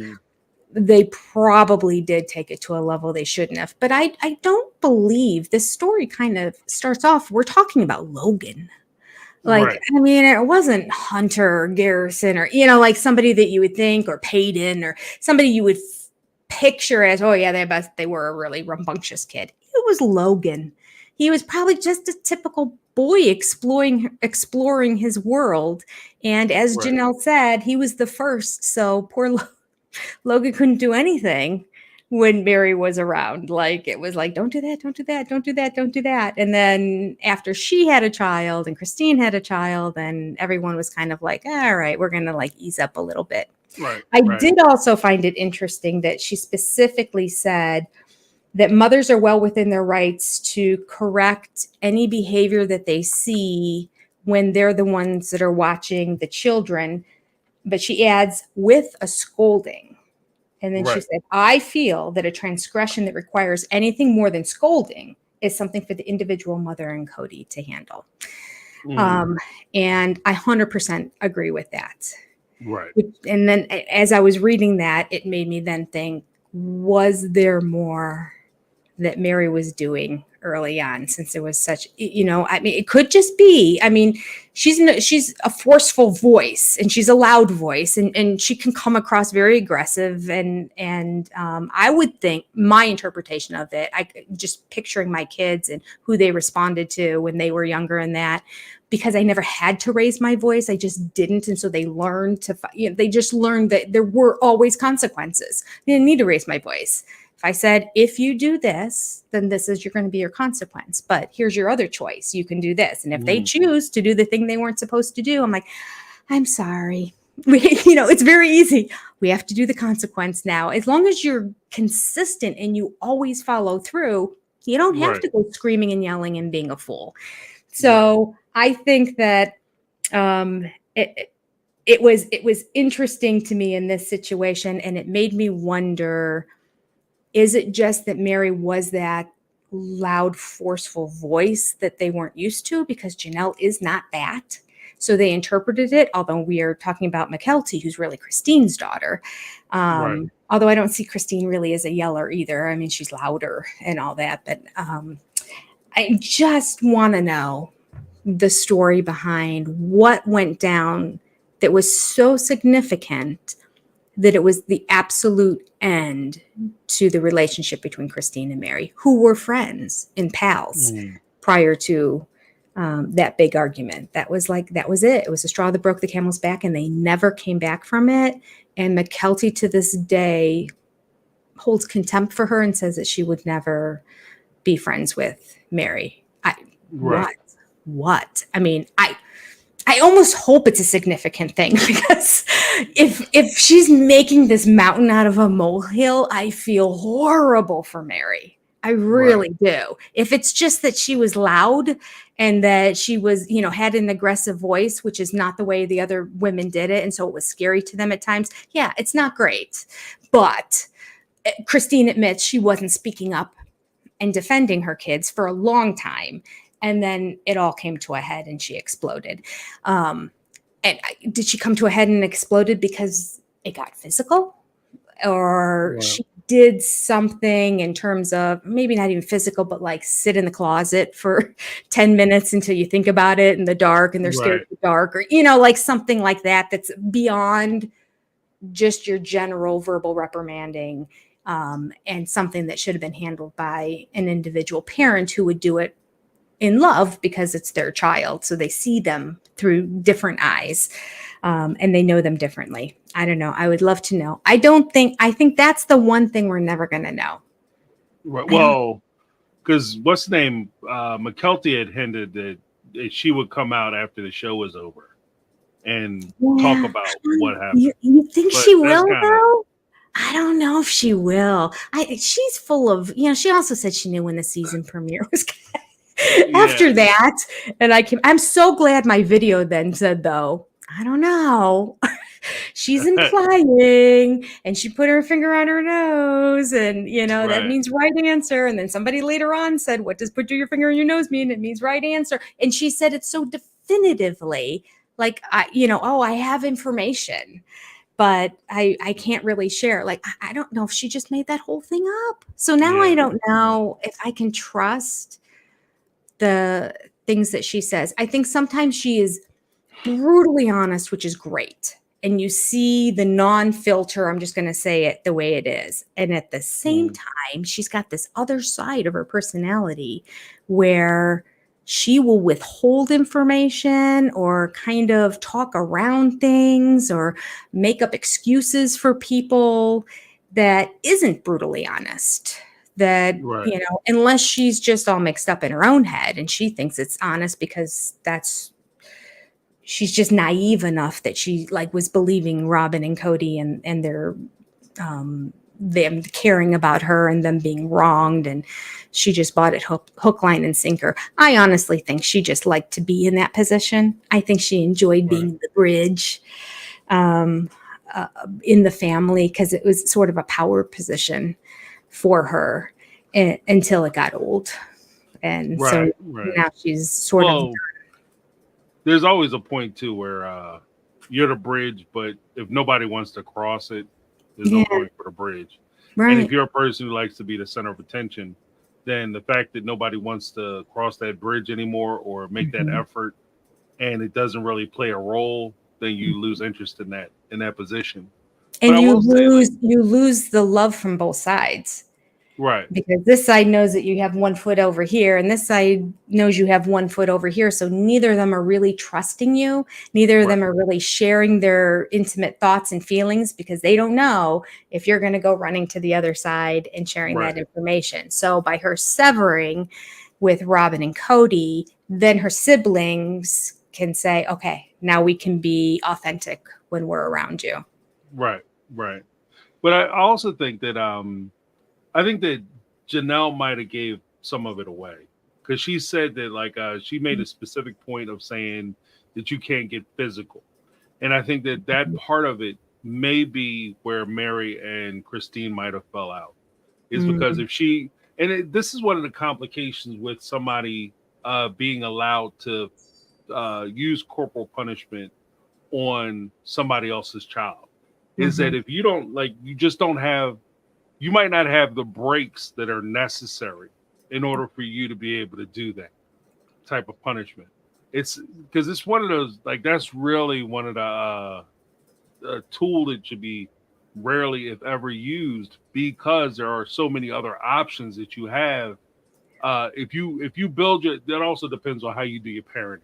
If you build your parenting out to where you have other options, then the idea that you have to do corporal punishment isn't on the first thing you reach for. But if you have a very limited view, or you have limited exposure to your kids, then corporal punishment may be the only way you can get through to them. So if they don't have a daily, like, and that's where I was saying with Cody, if he's not meeting with them and interacting with them on a daily basis, then the only thing he can do is reach into the closet and grab a belt or whatever the case may be, because he doesn't have a whole lot of tools. There is a point where, like you had said, that you could talk to your kids. I have that with my kids, and this isn't saying one way or another about corporal punishment. It's just that with my kids, first and foremost, you have to know the kids that you're dealing with, hands down. And with my kids, with their sentimentality, where they are as far as their sensitive nature, I know there are things that I can say to them that would affect them more than if I ever put my hand on them. Yeah. You know what I mean? Like, if you say something to the effect of, like, "Oh, you really disappointed me." You know, I'm really disappointed. Like, "Oh, that crushed me. I'd rather you grab me." And they're crying, and right. So if you have that type of relationship, then it makes it easier. And I was always like, because one of the things they talked about, I was more of a person that would try to talk to and explain and have a conversation with, as opposed to just trying to, treat them like a fender and bang them back into shape. Like, I was always one to try to sit down and have the conversation, because I need for them to understand what it is they did, why it was wrong, and why they shouldn't do it again. I don't just need you to be afraid of the consequences. I need you to understand why there are consequences to what you're doing. Yeah. And so, like, with that, I can see a world where, and this isn't necessarily shot at Meri, it's just that, just difference of approaches. And I think that if you maybe have, and this is one of the things too, like, kind of a trick bag, that if she's has some sense of anger or resentment because she hasn't been able to expand her family the way she wanted to, grow her family the way she's always wanted to, there could be some underlying resentment there. So you come down harder on the kids that you don't have and that aren't yours. And that would always be a concern. Like, are you mad at them because they did something wrong? Or are you beating them because they did something wrong? Or you beating them because, you wanted more and you're mad. Right. And so you're trying to bang them out, Yeah. It could have gone either way. Plus, then she also worked at a place for, she said, at-risk youth. The only place I saw in Lehigh, and she said it was in Lehigh, and the only facility I could find in Lehigh was a residential facility. And residential's not at risk. At risk is, right. These are the kids that are on the brink, and we want to make sure they graduate. And so we're putting them in a special, smaller school with more attention, just to see to it they have the support they need to get through and get that diploma and be successful in life. That's at risk. Residential facility is a whole nother world. And so the behavior treatments that are going to be instilled in that facility are going to be harsher, because you're going to have kids that absolutely refuse to do what you need to do, or do what they're told to do. So I feel like that might be a little part of her brain where she saw this kind of discipline happening.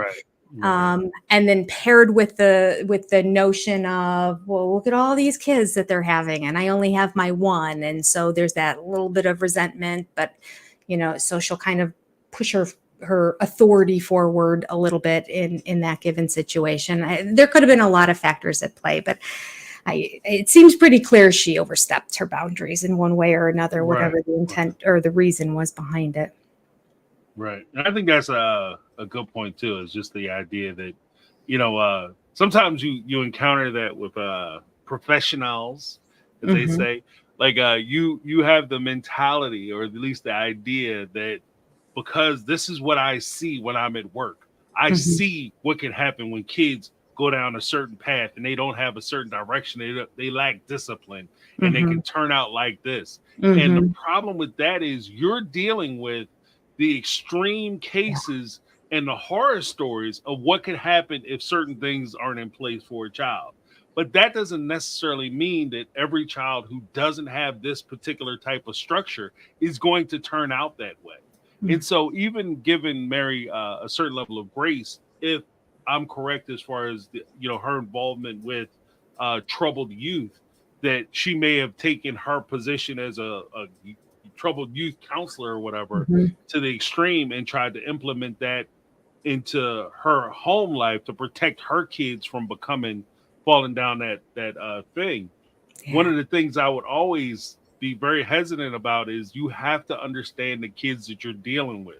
The kids that you're dealing with, it's like any relationship. If you have issues with a previous lover, that you shouldn't take the ills and the transgressions of that previous person and put it on your next person, because they didn't do anything to you. They weren't cheating on you and treating you bad. That was the last person you were with. And so don't hold me accountable for something that I didn't do. Don't go home and yell at your kids because you were at work and you saw a bad kid today. Like, you know what I mean? Yeah. You're not gonna be talking back to me like those kids at work. Like, right. Give them a break, I found it interesting too. Janelle said when it came to disciplining that as long if wait, I have it right here. None of the adults will tolerate blatant disrespect or lying from any of the kids, regardless of their age or the parentage.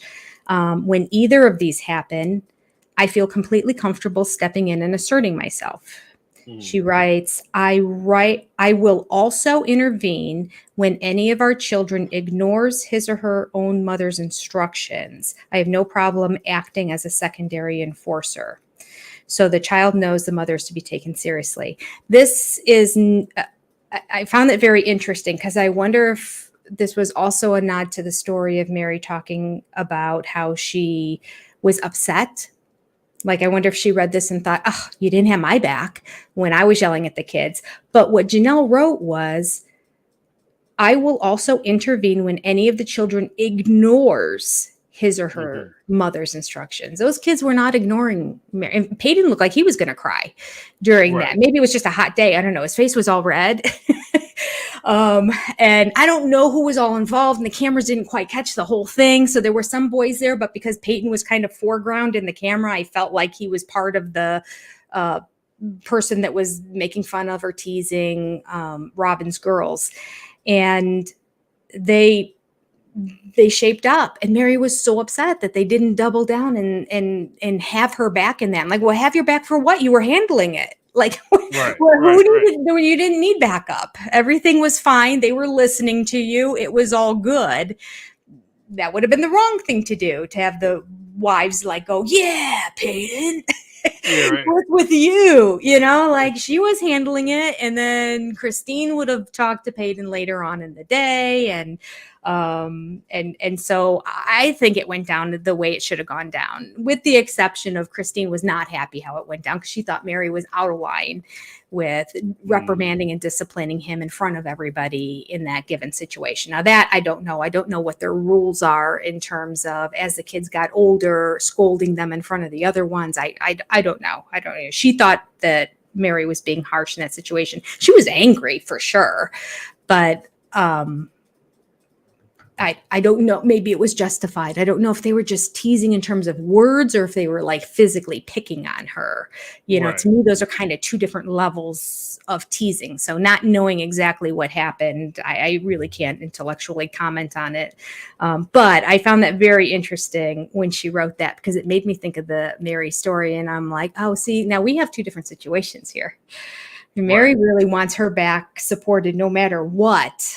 You come to my defense when I'm disciplining. And Janelle's very quick to say here, no, only if a parent's disciplining and that child is not being respectful, even if it's their own child, like no matter what, I'm going to come in and I'm going to be the backup in that given situation. Right.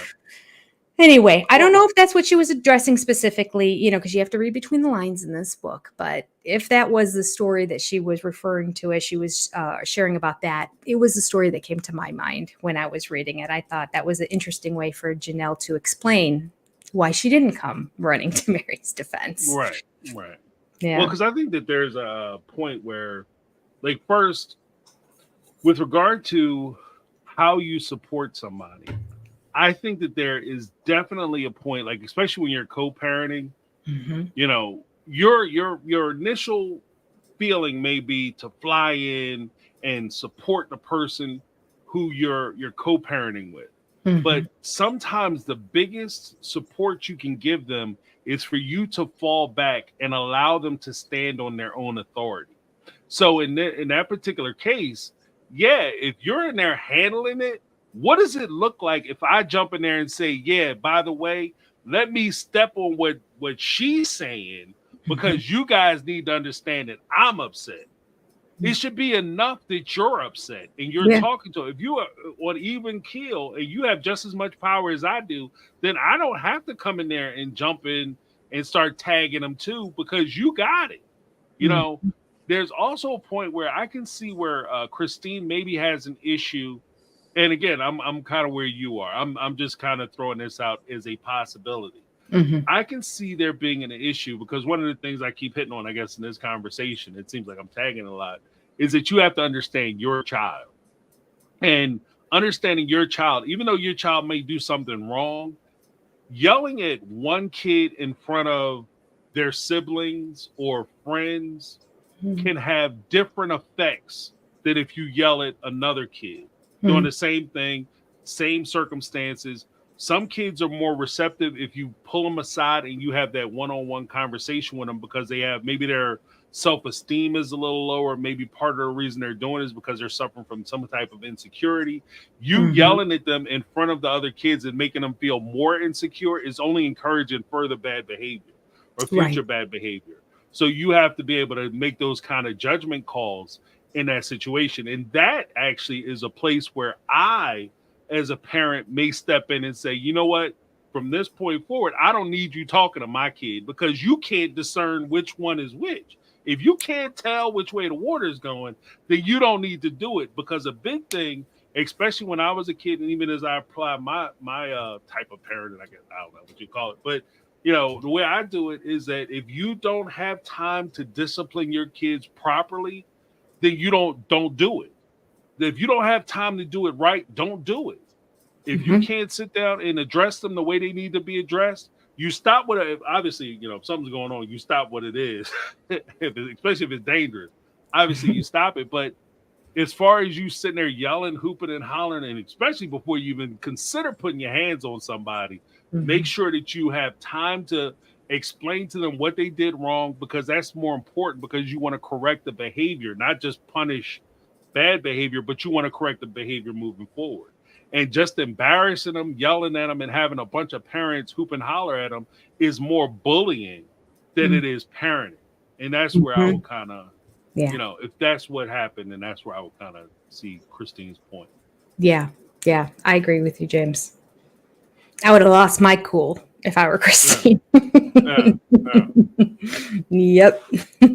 Yeah, especially if you got a kid that's sensitive. Like if you have a real sensitive kid and somebody stand there, on top of them, you ain't gonna be putting your hands, because that's your brother and your sister. You gonna do what I tell you to do. And especially if it's a situation where, and here's the other part that just occurred to me, especially if it's a situation where if Robyn's kids could say whatever they want to say to Peyton, and then the one time Peyton say something back, you lose your shit. No, we're not doing that. Well, we're not going to do that. Either this is how they play, or they don't play that way, and nobody plays that way. But you're not going to sit there and hoop and holler and chastise my child and then this other kid gets to bully him or whatever. So we're not doing that. So I don't know. Oh, that's a really good point. We don't have the whole story, do we? Right. Yeah, all you do is see that. I mean, I will say Peyton looked like he was on the verge of tears. Like I feel like he got the message. Yeah. You know, whether he was really wrong and then realized, whoa, I shouldn't have done that, or whether he was just retaliating, you know, from the way that they were acting. And I mean, I think those girls could have been annoying when they were younger. I mean, especially the youngest one. Like, she didn't. It just seemed like they were a lot, and there was a. I think they were so desperate. They were kind of like their mom in terms of being so desperate to fit into the family that, like, especially when one of the older boys came home, you notice they like run and hug and jump on, you know, and try to, and they're constantly trying to sit on their laps and go on their bed. There was a lot of them really hanging on the other kids and I could see how like some of these kids would be like, we don't do this. We'll fight, but other than that, we're not that touchy. So just back off a little bit. So, you know, something just occurred to me that you just said. Yeah. Like, there is a point, and this is just a thing that just occurred to me. Okay. So forgive me, but there is a point where. Is it the dark, James? Yeah, a little bit. All right, go ahead. A little bit, dark James. But there is a point where you, as maybe even as some of the kids, like, look, you know, you're my sister because your mom married my dad, but you're not my sister. Right. So for you always to be like, the thing that really struck me was when you say sitting on people's laps. Like, this is not appropriate for you to be sitting on my lap.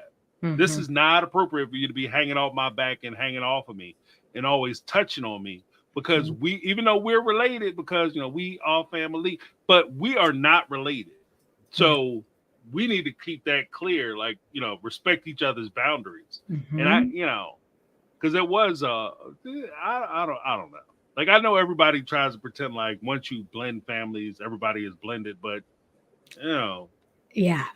No, there's a huge age gap between those girls and those older boys. Right. And at that age, girls just sort of idolize boys at that age, no matter who they are in any given situation. So, yeah, I think you're absolutely right that they were enamored with it. They didn't have that before because they didn't have siblings before, no matter how much Robyn says that she's from a polygamous family. Right. So this was all new to them, and they were probably like, well, this is awkward and uncomfortable because, and I could see Robyn and Cody encouraging that. Like, they're your siblings. Of course you can do that. They're just your siblings, you know, not being dumb as they are and not realizing, no, there are boundaries. Right. Or even for Cody to step up and say, like, our kids don't act like that much with each other. I mean, some do. I mean, you'll see sometimes, like Savannah, I remember seeing once crawling on Peyton's lap and he was reading her a book and all that. Well, yeah, you know, just sort of the normal, it's nighttime routine or it's story time or we're just sort of filling in times. But theirs was a very aggressive, hanging on them, hugging them, crawling up and always being, you know, they never sat by themselves. They always wanted to sit next to or on top of either Cody or one of the other boys. They didn't do it with the girls. I never saw it. I never saw them like being all excited with the girls and like, oh, I like these big sisters of mine. It was always the boys. And so, yeah, I mean, it's just inappropriate. Even if it was completely innocent, it was still inappropriate. Right. And that, you know, and that kind of pulls into it. You know, at some point, some of the older boys, you know, especially if you're kind of raising them where because what they talked about, I'm kind of skipping, but with Robyn, she had said that her girls were very sensitive. And so if you have a situation where they cast the girls as being super sensitive and super fragile in a way, and the boys are saying, look, I don't want these girls hugging on me or jumping on me. And sometimes I just need my space. And if they say anything to them, then all of a sudden they're being mean and nasty and aggressive to these sweet, innocent children. And you guys aren't accepting your brothers and sisters. So that in itself can create a scenario where resentment can start to build, because now we're allowing them to get away with things you would never allow me to get away with. And if that's the case, kids have a very strong sense of fair and just and right and wrong. And so they feel that they're being treated unfairly because you're trying to accommodate this child. But when I did the same thing last week, you lost your mind. Now all of a sudden they're doing the same thing I did, and it's the cutest thing you've ever seen. You know, this is ridiculous. And you create those divisions amongst the kids, and that can fracture the family as well. So I mean, there's a lot of stuff that we just don't know, but you know, you can I kind of suspect maybe going on. Yeah. And that could be what Janelle was talking of in last season when she was referring to the fact that we did not take the necessary steps to properly blend the families together. We threw them together and we told our kids, deal with it. These are your siblings now. And so I don't think rules were put. I mean, why would they be put in place? How many rules were in this family? Very few. Right. I'm sure, like, you just can't disrespect or be rude, really. Like, other than that, it was kind of like, have at it, and you can jump on furniture too, just not Mary's. It was sort of like, it is what it is. You can eat wherever you want. It was an open door policy at any point. You could walk into anyone's house. Like, it was pretty laid back in that situation. So I could see them just saying, it is what it is. And it's just not working out because those girls were raised so differently that the blending just didn't happen. And they had a different idea of what blending was going to look like than the OG-13, who didn't even want these kids to come. That's the problem. They didn't want these kids there. And these kids were like, woo, you know, add water and stir. We have a family now. It's fantastic. And they just thought that they were going to blend right in. And Robyn thought so too. She was just as dumb. I mean, where did the kids get it from? Robyn, you know, like, well, they're your siblings now. Of course you can go up and give them hugs and kisses. They're your brothers and sisters. You know, and they were kind of like, yeah. So that could be, this kind of particular situation could be at least in part what Janelle was referring to in terms of her taking ownership along with the rest of the adults in not properly preparing the OG-13 for these three kids to come in and be a part of their family. Right. And I would even say that, I guess, even put a spike on it, is just the idea or notion that I've always been a big proponent of giving kids the autonomy over their own bodies. So, you know, by holding out that, you know, the older boys have to let these young ladies swing on them, hang on them, sit on their laps, crawl up their backs, whatever the case may be, and telling them that that's something they have to accept because this is now your brother and sister. I think that that's completely inappropriate because you're not teaching them boundaries. And more importantly, you're not, by default, in a weird way, you're also not teaching the girls, the young ladies, boundaries, because if they're being told that they get to do whatever they want to this person because it makes them feel good and it's something that they want, then how then do you teach them later that they have autonomy over themselves? And just because it'll make this boy feel good to touch them in a certain kind of way, if they don't want it to happen, they have every right to say that it can't happen or shouldn't happen to this guy or girl, whatever. But you understand what I mean? Like, you want to be able to give them that autonomy that they can control. That's the one thing that you should be able to control: who touches you and who doesn't.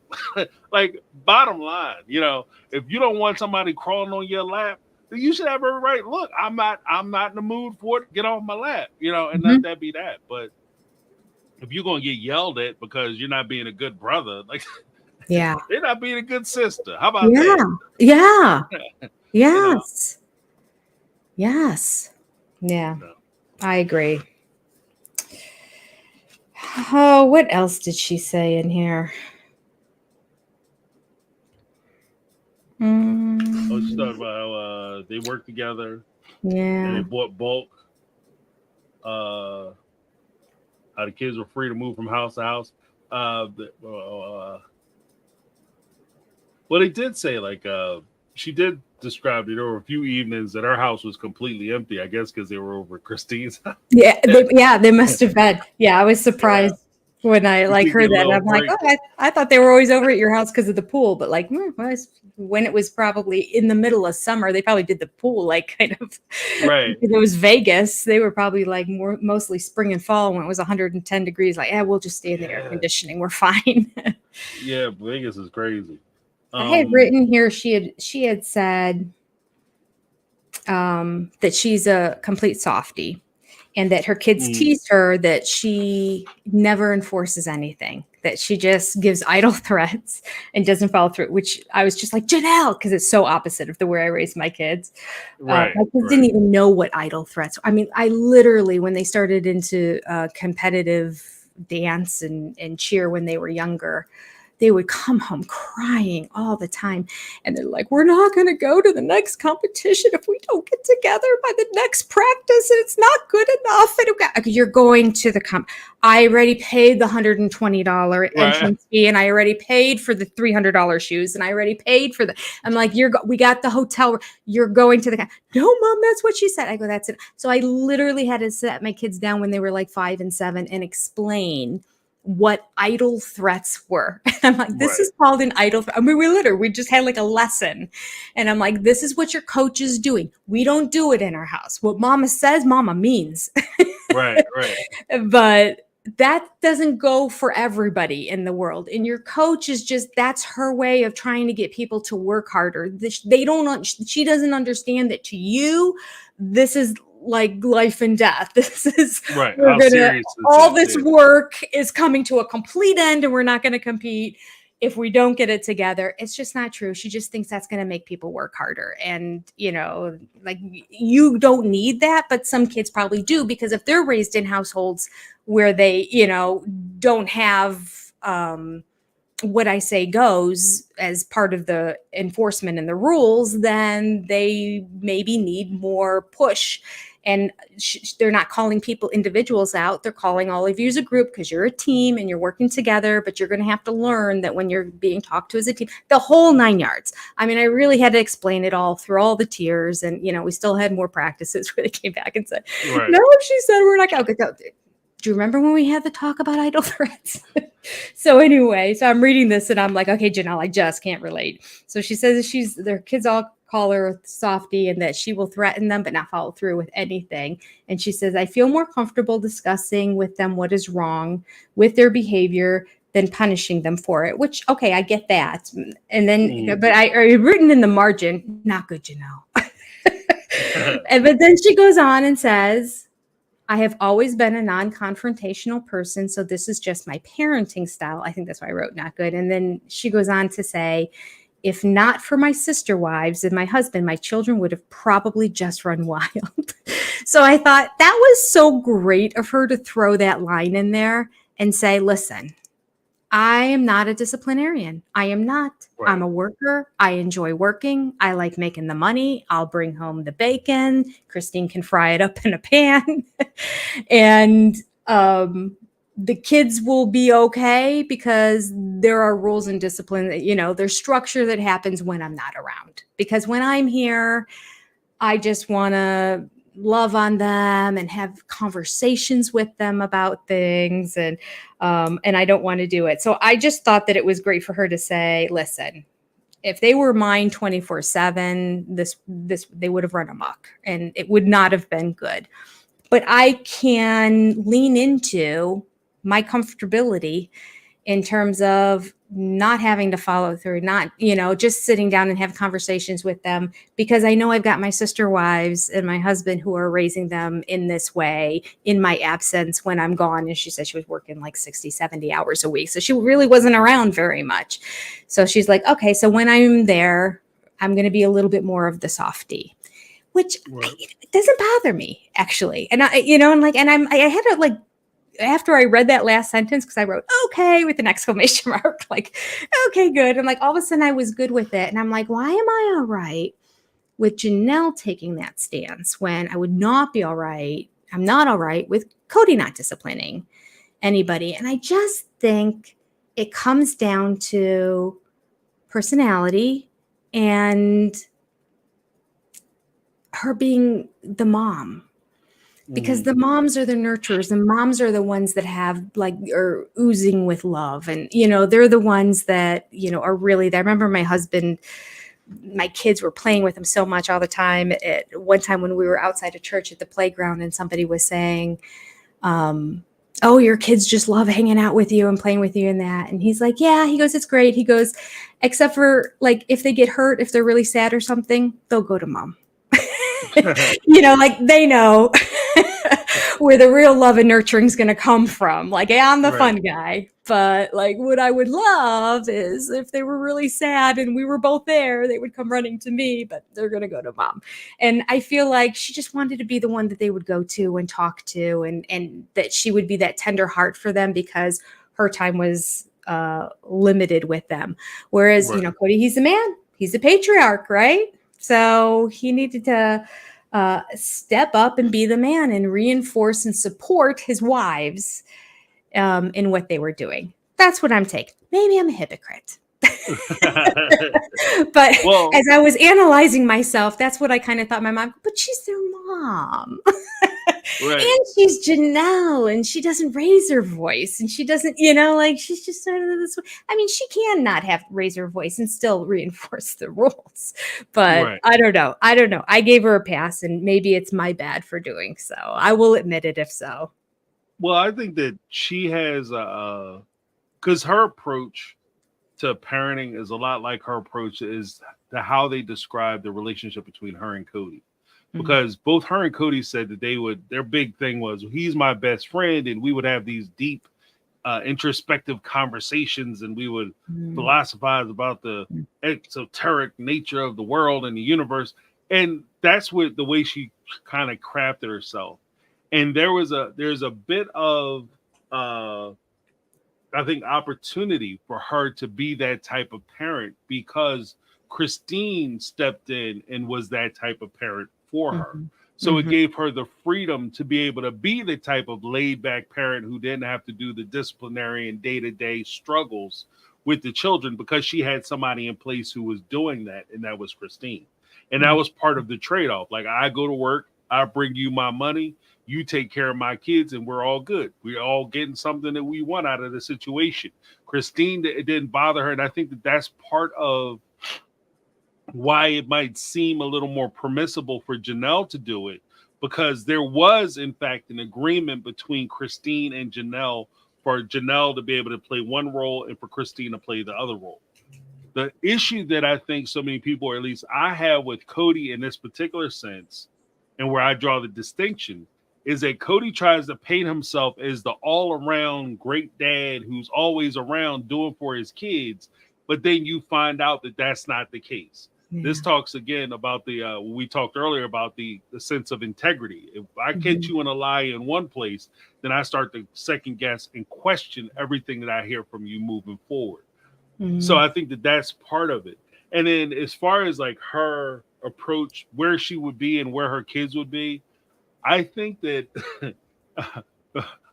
people are powerful in and of themselves. And I think that they underestimate their power.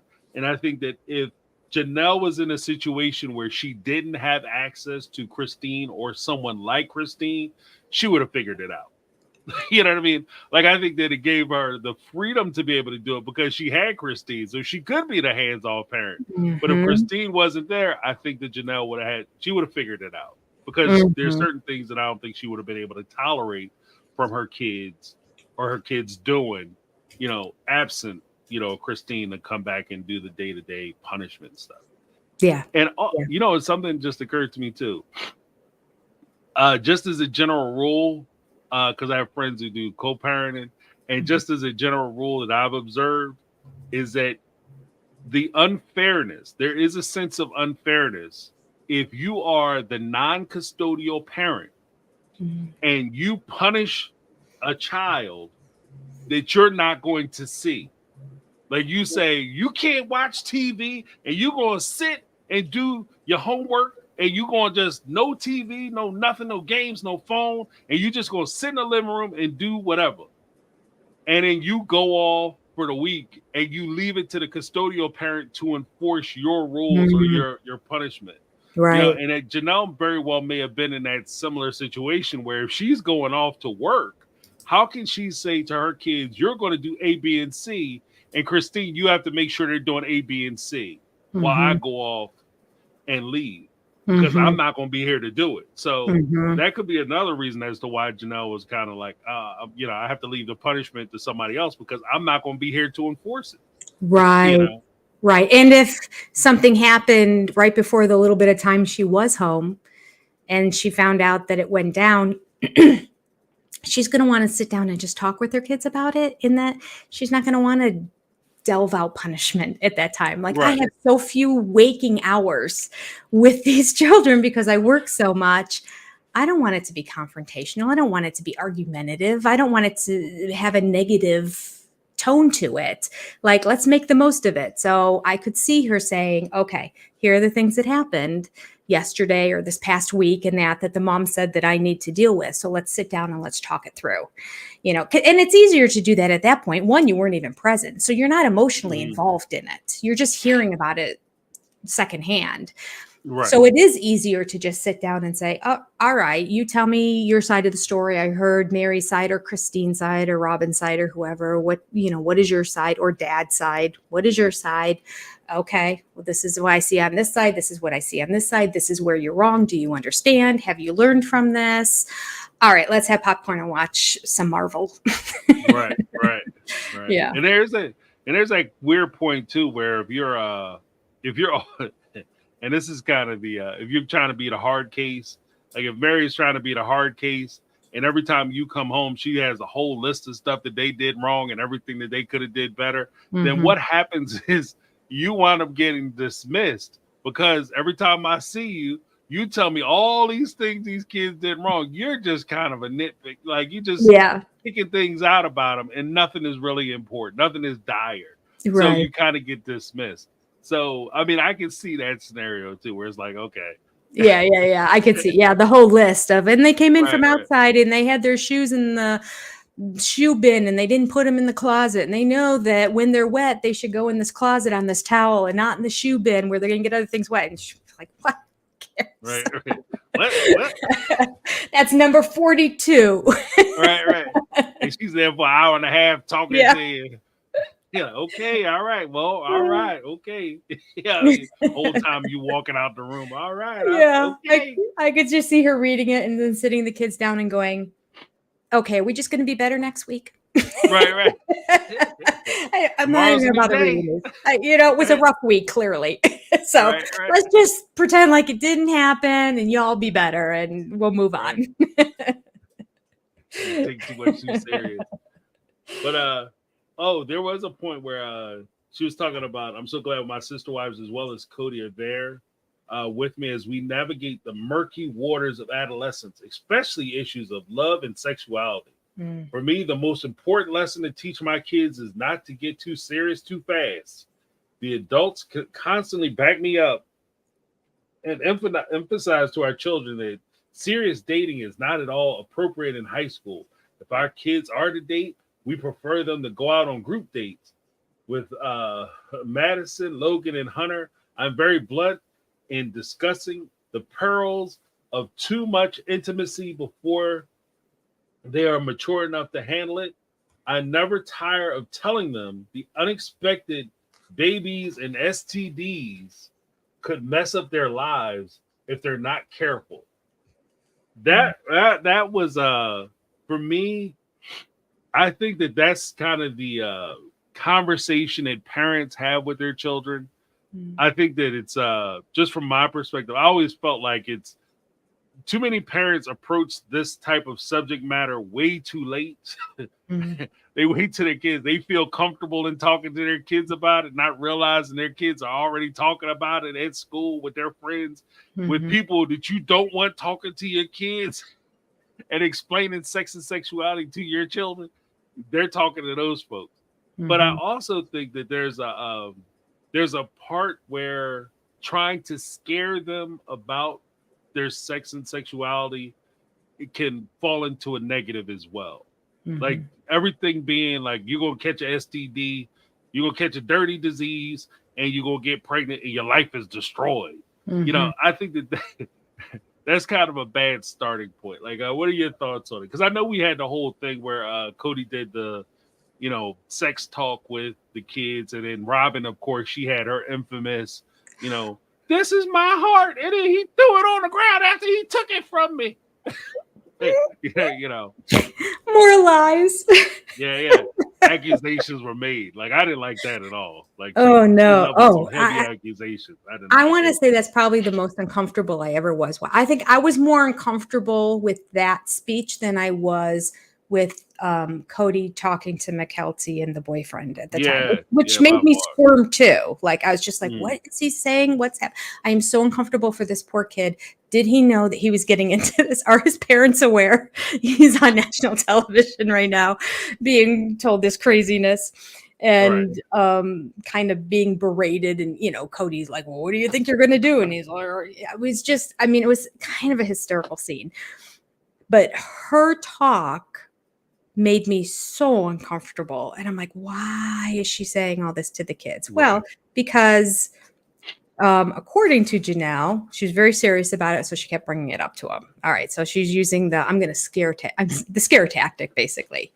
This is you will ruin your life. So just don't do it. Like, there's no matter what, for 15 seconds of pleasure, it's not worth the rest of your life being ruined. Don't do it. Wait until you get married. Okay, so that's the way she takes. But what I found interesting is that they're so passionate about it. They all talk about it in their chapters and that. And here's Robyn, who is an example of didn't do it. So it's like, so I want to know, like, what is the kid's interpretation then of Robyn and her kids? Did it ruin her whole life? Or is she a bad example of, well, she seems to be doing really well right now. Right. She seems to be living a life of Riley, you know, like, I'm going to have 3 kids too, and make sure the first one is before I get married. Right. And then get divorced and then find somebody else. Like, I'm curious to see what their perspective is on this. And I feel like Robyn doesn't have a leg to stand on to speak up in these meetings and talk about her experience. It's like, zip it, shut up. We all know that it was going to end up bad for you. Like, we all know that the church was going to look down on you and your family was going to be disappointed in you. That's obvious, Robyn. Just shut, like, she thinks she's giving pearls of wisdom of like, and then I'm thinking of the group when they were all sitting on the floor on the couches too, not the speech that was church on a Sunday morning, where that was her sermon that she was given. But when they was more casual, when they were sitting and Cody's like, all right, let's sit down and like have the talk, and for her to be sharing anything, I was just like, you've got nothing to say in this situation. You were promiscuous before you got married. That's against your religion. You're trying to teach the kids to do different, and for you to just keep bringing it up and saying, I didn't listen, but you know what, that was a mistake. No, especially when she didn't have the respect of any of these kids. Right. So for her to give her 2 cents on anything, they're really not listening to it. But especially on something that's such a sensitive topic as this is, I think that she was completely out of line there. And then, just that whole purity speech and throwing it away and it being abused and stolen from her, which is when she implies that she was raped in that situation. That's the what I got from it right away, that it was stolen and taken from her. Like, she was not an agreeable party in this whatsoever. And I'm like, okay, well, that's a crime. So are you now saying that a crime happened, or are we just trying to make something up to make ourselves sound better and to justify your actions for not having the same standards that you're expecting of your sister wives' kids?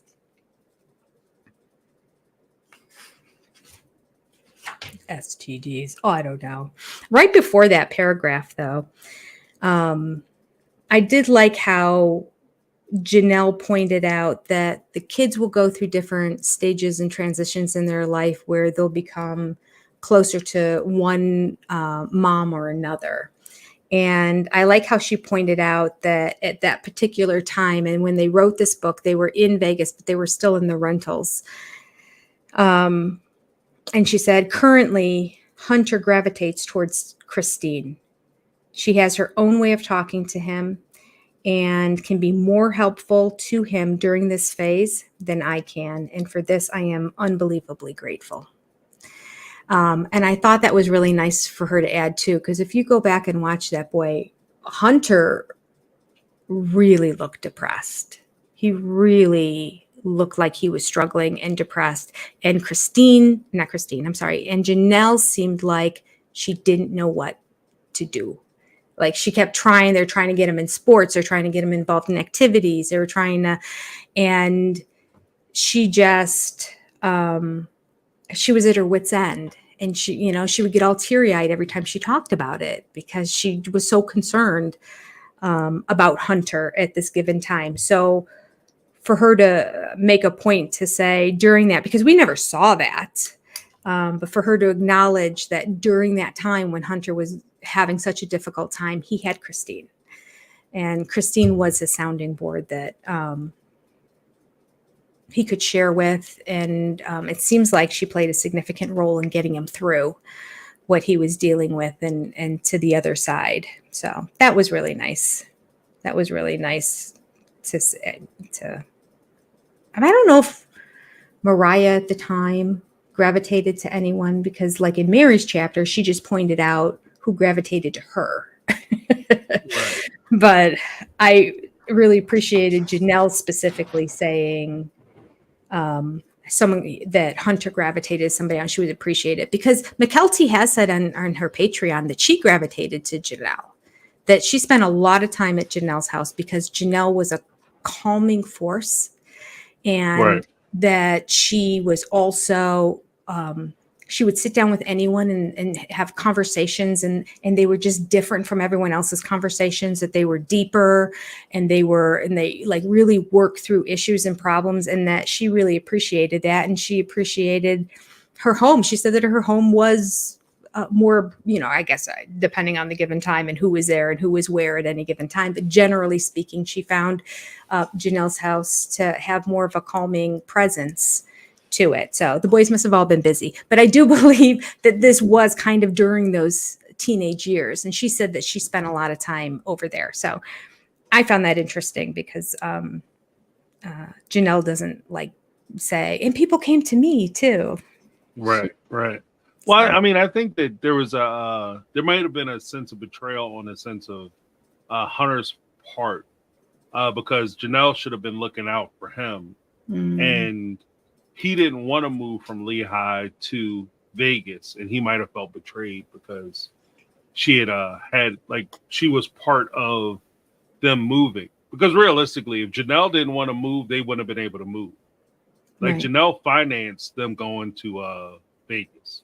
Yeah. So, he may have taken that as she's doing this to me and she's ruining me. And so in that sense, because Christine has had history with him, she would have been able to calm him down from that perspective and kind of talk him down off the ledge, because he did have a rough way to go when they got to Vegas from Utah, because he had dropped out of everything. He wasn't interested in sports or starting up because he felt like he had some things taken from him.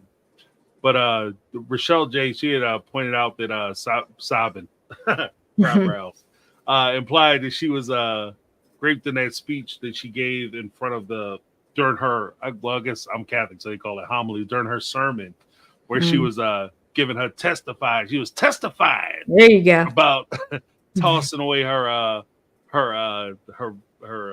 innocence and just having it taken away from her. And Rochelle points out something that I'd always said, like, could you imagine if you, especially Dayton, because Dayton would have been the one that, a result of that theft, we'll call it a theft. He would have been a direct result of that theft. Like, he's a living, breathing testament that this is the relationship that you had. And you're saying that not only was I a mistake, because that's what you're standing there saying, that he is a mistake, but you're also saying he's the product of a crime, which is something completely different. So, I mean, I don't think that in an attempt to make herself more of a victim. In that sense, that's why I say she always kind of found a way that she's a victim.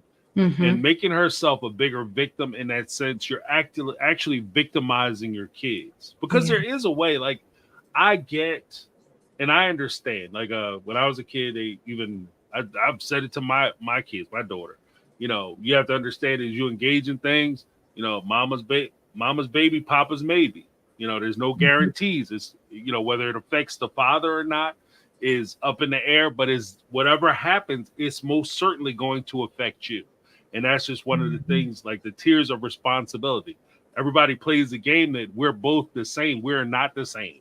We're not the same because my dealing with things will be complete on a different level than how you have to deal with it. So it's just understanding that going into it. It's just built into the system.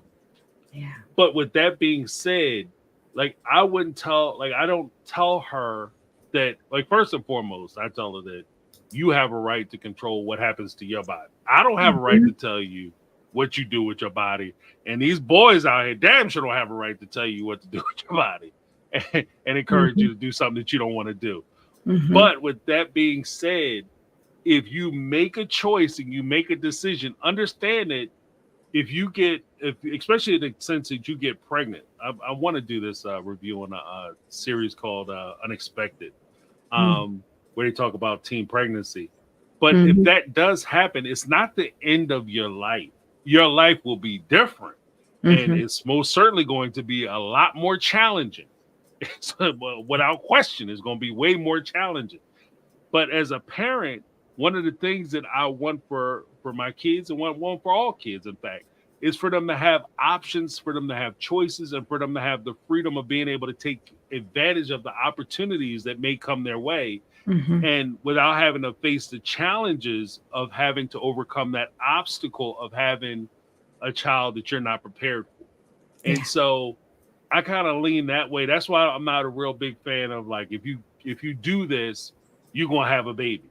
Because what happens, and here's the secret to the sauce, what happens when they find out that that's not the case? Right. Like, what happens when they find out that it's not true? Every time you have it doesn't mean that you're going to get pregnant. Now you've shot to shit your credibility because something you said isn't accurate. So you're just as inaccurate as the little boys who's telling them that you ain't going to get pregnant on your first day. Yeah. You know what I mean? Yeah.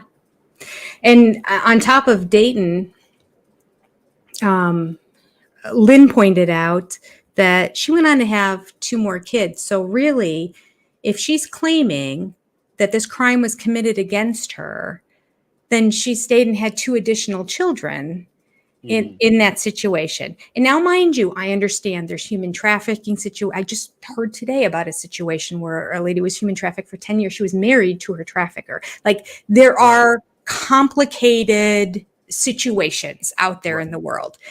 But there's enough stories from his side of the family and people that knew him that that's not the situation here. Right. And she actively and probably aggressively went after him. He was dating her sister and she wanted him for herself. Right. So she made it happen. And to prove that she wanted to be there and that this wasn't a horrible crime, they got married, and then she had 2 more children.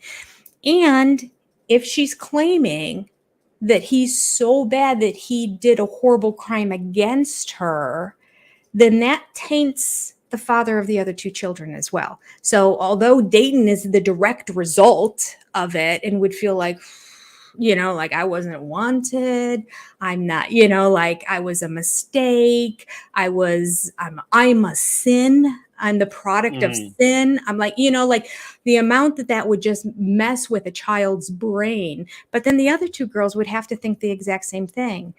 I am the product of a monster, This is what my father did. So the whole narrative that she was spinning, she put no thought into, except for trying to make herself look the victim. And she succeeded in making herself look the victim, but at the same time, she made herself look a fool. Yeah. Well, I'll say this. I think that her attempt was there, but for the most part, I don't think anybody really bought it. So Yeah, she there were a lot looked of crazy. stares, right? Yeah, like I don't like because a lot of the audience members are like, "What are you talking about? Right. What do you mean? Like this is ridiculous." And it's just creepy as hell that you would have this conversation. Especially this is a conversation that, if anything, you might have this. I wouldn't suggest it, but I mean, I think that this would be an appropriate conversation more for your teens or adolescents, like your preteen kids, like for Mhm. the babies to sit there and listen to this. No, that's not appropriate.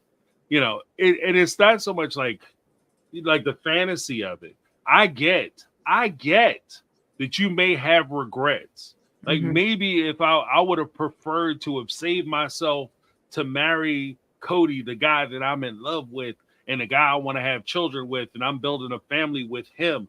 I get that. I get it. But where I would draw the line, and I would just say that you have to take a step back and just look at your situation. Had it not been for your time with David Preston Jessup, her previous husband, had it Mhm. not been for that time, you wouldn't have the life and lifestyle that you enjoy today. Yeah. Like sometimes you have to go through it in order to get to it. Like you have to Mhm. go through those hard times in order for you to get to the times that you want and even appreciate. Because how many Mhm. people have been in situations where you don't date somebody because they're not fun or they're not as Mhm. cool as this other one, and you date the wild crazy one only to realize that, hey, you know what, dating wild crazy people is not fun. Yeah. I Yeah. need somebody who has some sense in their head. And you Mhm. you start to shape and decide that I may need to make different choices with my love life. It's part of the Mhm. learning process. Yeah. So And wouldn't have that been an awesome opportunity for Robyn to say, I made a mistake. mhm, I did make a mistake. I compromised my values. It's my fault. I take right, responsibility for it. And God blessed it in terms of giving me an amazing child, And right, so, and then we worked with it, and not due to that circumstance and not due to the children, but because of other reasons, our marriage eventually fell apart. But I got three blessings out of it. And, the marriage was good for a while, or, whatever, like just to say that was her opportunity to come clean in mhm. in this situation, and to just be honest with everyone, and instead for her to like spin this web, it just really made her look bad. It really did. Right, right. There's Erica MF. Thank you for the $5 super chat. Said they love to rewrite history. Unfortunately, they have it all recorded. Yes, it's true. Right? It's so It's true. true. Thank you so much. And that's actually a good point that like we truly live in a different world now. Yeah. Because I've said it before, like when I was a young man back in my day, Mhm. you could go out and you could lose your mind. Like you go out somewhere, you can go crazy, you can be standing on top of tables, you could be, streaking or whatever the case may be. And the only way people will find out about it is if you told them or somebody who was there told them. Mhm. Now everybody's walking around with the phone in their pocket, with the internet in their Mhm. pocket, and if you make one mistake, it's all over the internet like, Mhm. for the rest of the world to review. And Mhm. unfortunately, for this particular family, they invited that into their homes with guys standing around with cameras. And as they try to manipulate the audience, because I think that's what a lot of this was, like the whole like purity speech, that was her attempt to try to manipulate the audience into liking her again. Like that was Yeah. her way of trying to reach out to the audience and say, "Look at my bad situation. You should feel sorry for me and be on my side." Yeah. And it just didn't work well because people No. aren't fools, Yeah, it landed you flat. know. It landed Right. flat. You could read right through it, and you could see what she was trying to do to make herself, almost like, I'm going to reclaim my purity. Right. Right. Right. I'm taking it back. Taking it back. It's And right. I, We're and I starting agree. over. Right. And if you were in the world, and there's a like, and that's the thing too, is that everybody has value. And I think that there is a lesson to be learned. Like she could have been a valuable resources for the kids in that Mhm. particular situation. Look, guys, this is what I did. When I was a young person, I thought I knew everything. I thought that I had it all figured out. I thought that the person that I was spending so much time with was going to be the end all be all person for me. Only to realize after I spent a significant amount of time with them, after 3 kids, that this person wasn't the person whom I should be spending my time with. Yeah. And what I'm trying to encourage you guys to do is to take your time so that you can eventually find the person that you want to be with, and find the person that you should be with, and find the person that you want to share those moments with, like having children. And there would have been value in that. There's no value in you telling them that you were this innocent person who's just walking around. Because if I believe your story, the lesson you're teaching them is that there's nothing they can do. Because you told them that you were walking around, innocent as a dove in the snow. Then along comes this evil, nasty man who took your purity and saddled you with kids and forced you into a marriage and relationship you didn't want to be in. So what hope do these kids have now? You know what I mean? And I think that like what you said about like responsibility, that plays a part of it. Like taking responsibility and ownership over what you did and how you would make that maybe a different choice for that situation. Yeah. She probably didn't do it because she couldn't authentically do it. She would have to say, like, first she'd have to admit that she went after him and that this was all part of her plan. I don't know if she intentionally got pregnant at all. I have no idea about that. It's a possibility that could have been part of the plan too, that she couldn't share, but we'll just say no. Okay. And we'll just say that, that she ended up getting pregnant and then going ahead and following through and getting married and having additional children. But the reality is that he ended up divorcing her.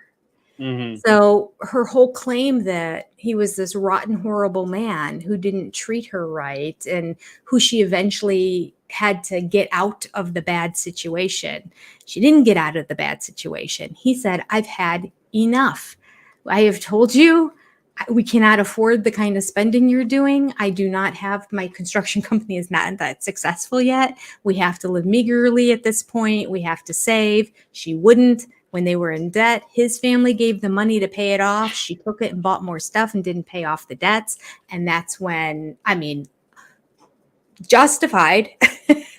That's when he said, okay, we're done here. We're done. And for her to now turn and try to spin it and make him seem like this evil man is sad, really. So she's stuck sort of between a rock and a hard place here. Either she has to completely fess up, which she would never do because she's going to look bad.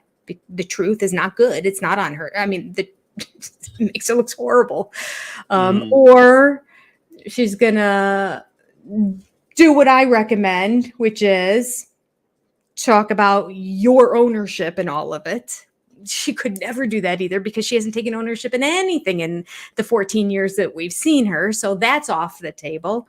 And so she results to what she knows best, and that is to just create a lie and tell a story that's not true. Right. And I think that's part of it too, is that had she, like, here's the ironic part, at least from my perspective.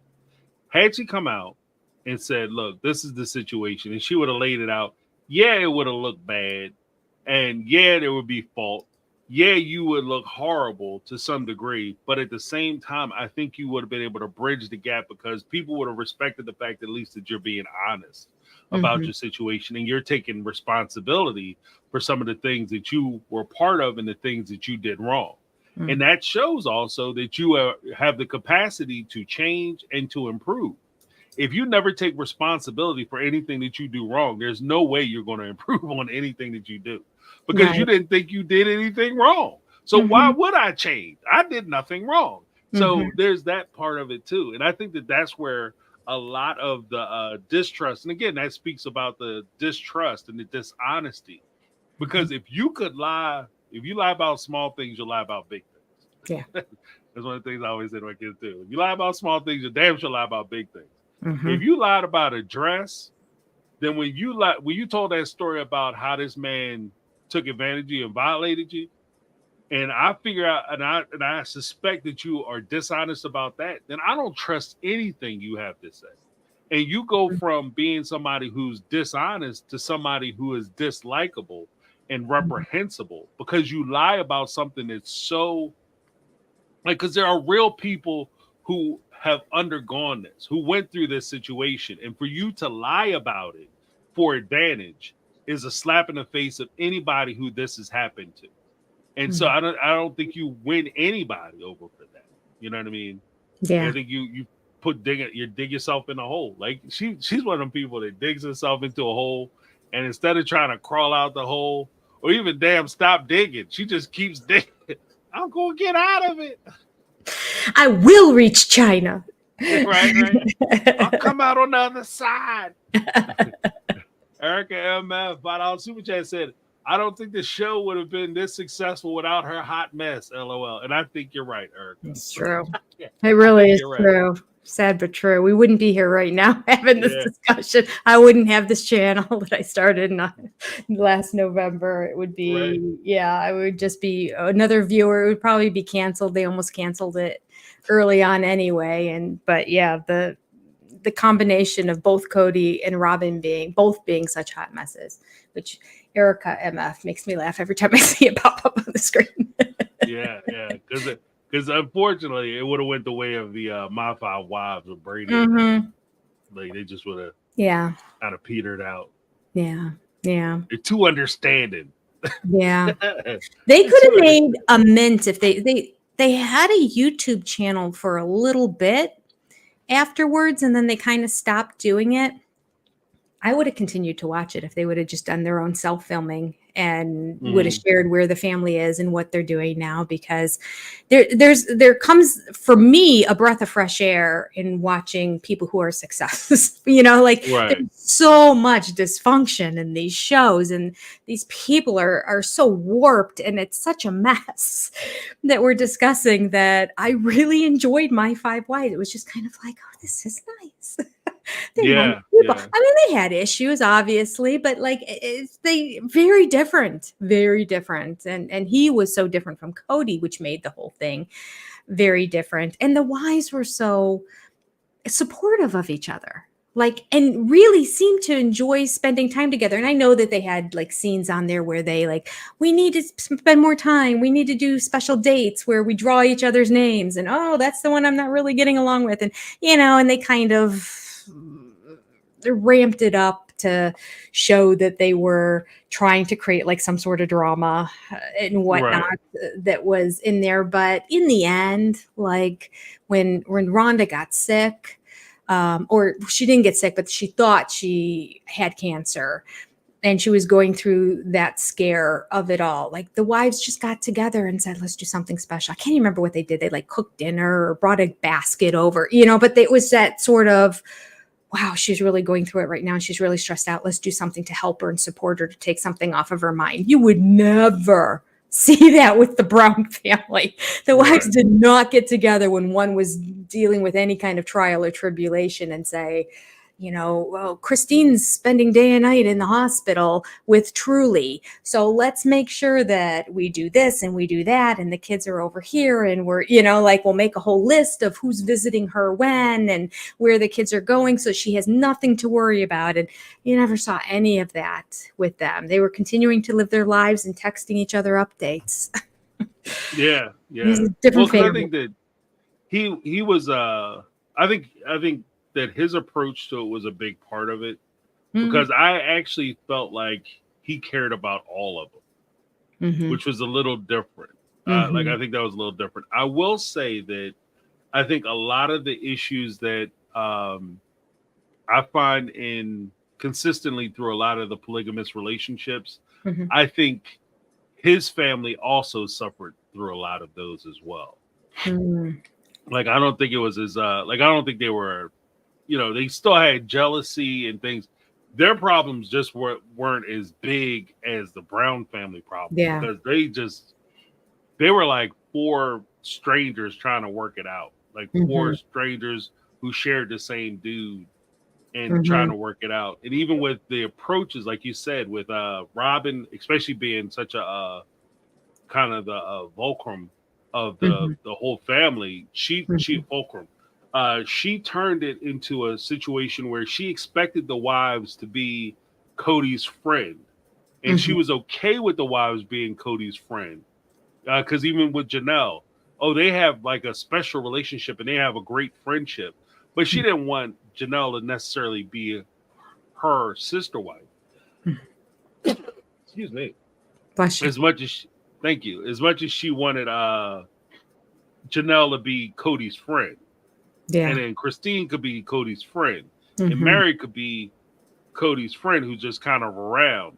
But none of them would have experienced a true wife relationship. Whereas with Brady, I think that he had a relationship with each one of his wives, which made it a little different for her. Yeah. He put the work in with each of them. He was very attentive to them. And there was it was very different because there was a lot of conversations that he had with, we didn't even see many conversations he had with his wives other than logistics.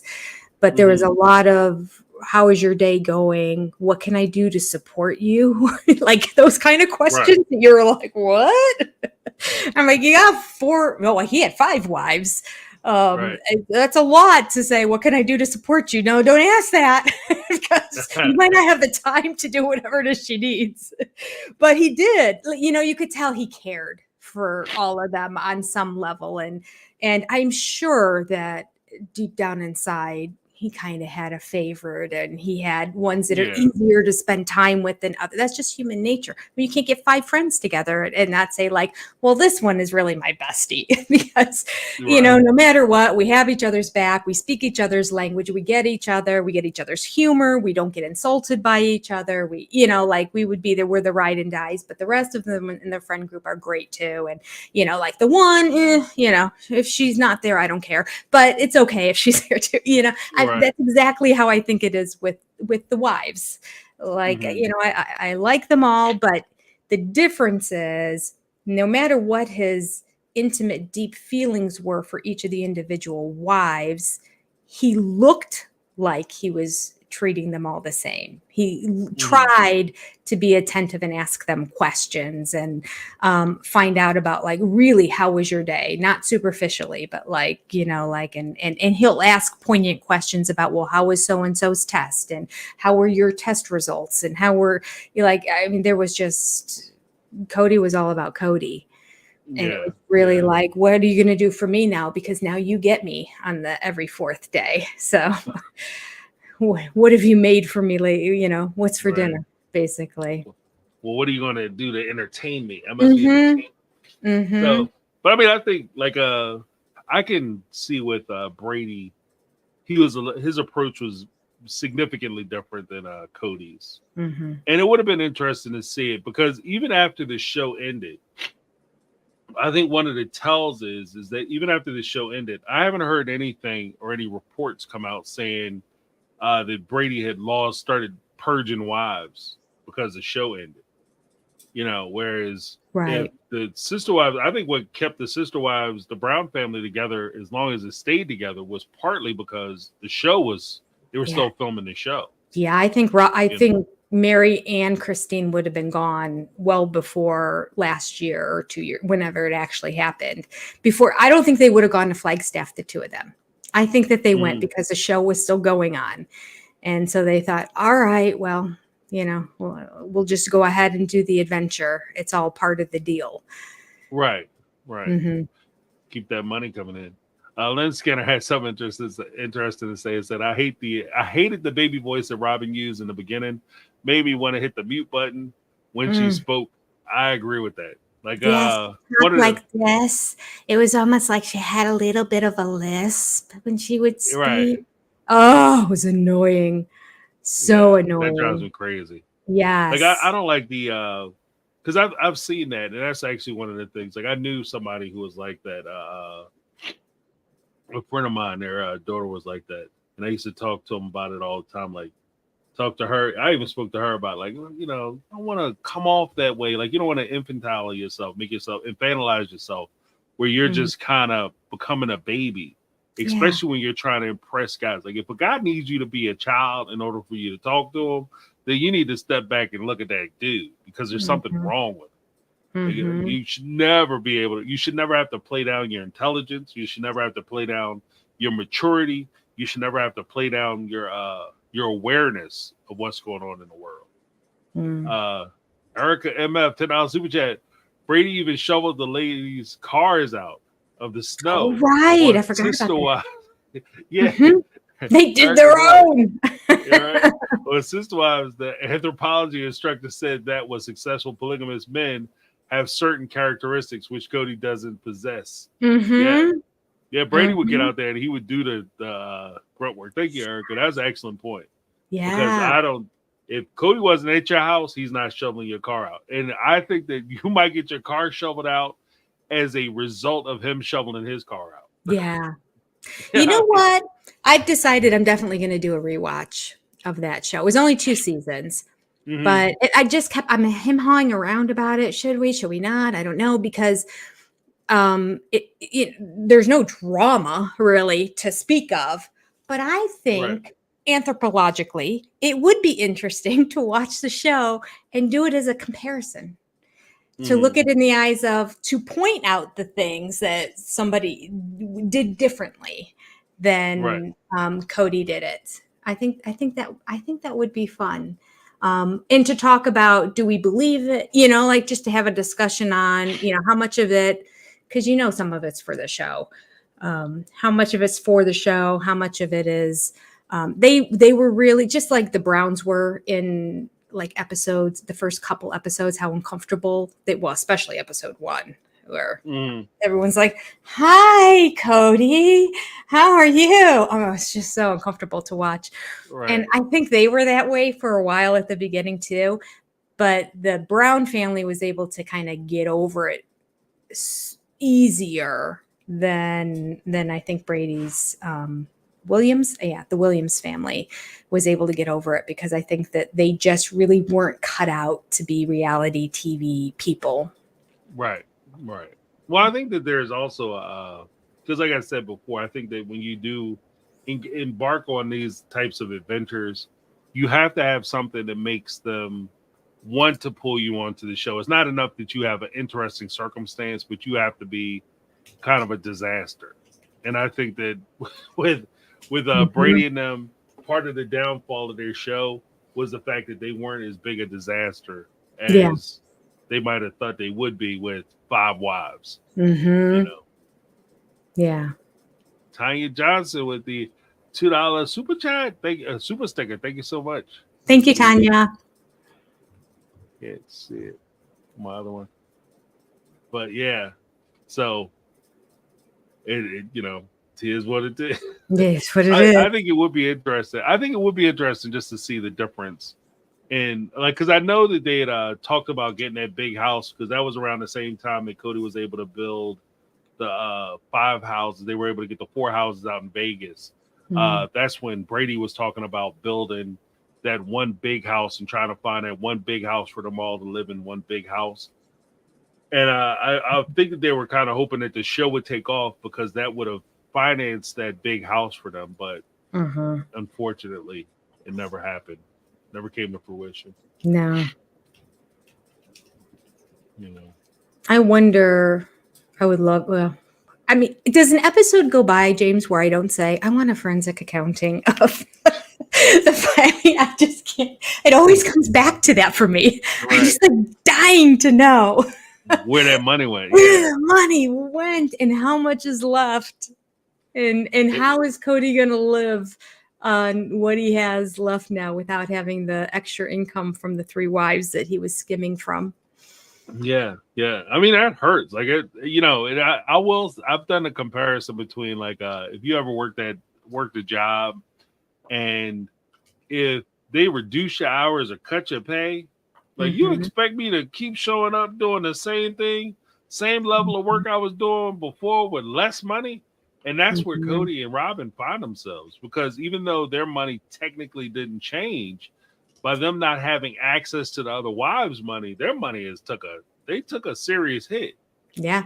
And so I'm sure there might be some maybe Mykelti was right and they were supposed to release the the episode earlier, but Cody and Robyn put a kibosh on it because they trying to renegotiate their contract because they can't make it on the money that they paying them.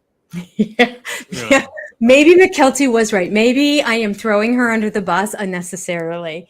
Maybe she was given information it was going to come out, and I could see that Cody and Robyn are holding out, going, "Whoa, whoa, whoa, whoa, whoa! There's no show without us." Right. Cody's saying that. Well, Yeah, I mean, we brought the drama. We really brought the Right. drama. Who's everyone talking about? Us. We need more money, and we're going to get less money because of the situation. I wonder if he would actually even admit that. Like, we were taking their money too. So right. we need you to give us more money. And so now it got pushed back to August like last year. Because I could have totally seen it coming out in the spring. Once they did it 4 years. I mean, there's been 14 years, and I think there was only 4 of them because it's 18 seasons. So only 4 years out of the 14 years did they do the double season, but they did do it. So it's not like it's a foreign concept that the show would go that way. But given the situation with Garrison, I thought that for sure they would come out with something in the spring. Right. Even if it was just addressing that, and it was just like a 2 episode, we're going to handle this head on. And, cause since the cameras were rolling at the time and the family agreed to allow things to continue, then maybe that would be its own snippet. Or maybe as opposed to that, they would keep that as part of the actual season that it's going to be aired in, but take some of the stuff away from the past, because they've got Gwendolyn's engagement party and the meeting of, the whole drama with David meeting Cody, and that might be like, let's pull all the stuff from so far back in the past and put it in the spring so that we can start to catch up. And then it won't be so far away from life when we're airing things, because it really was disappointing last year. I mean, I have to say that by the time we saw a lot of things on TV, I'm like, yeah, know it. Yeah, I know it. I mean, even with Seeking Sister Wives, it was the same thing. It's like, how amazing would it have been if we found out live while we watched the show that Danielle was pregnant? I mean, golden. The internet would have been ablaze the next day. Instead, it was a trickle in that kept leading up to it. And eventually, no matter, you can't put your head in the sand anymore, you're going to know about it because it gets out there and everything. And how did it get out? Because they were a year behind. The child was like going off to kindergarten by the time TLC came around and aired the stuff. It's like, how long can you keep it a secret? So like, they need to get their act together, TLC, honestly. Right. Well, I mean, it's kind of the thing to it. Like, I'm not a big fan of prequels.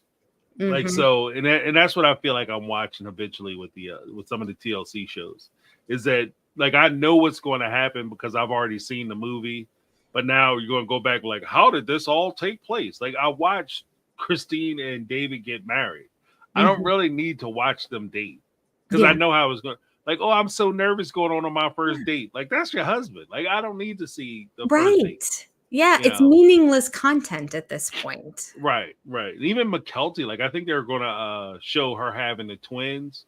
Right. Who cares? Your kids are like 3. Like, what are we doing? They're off in kindergarten too.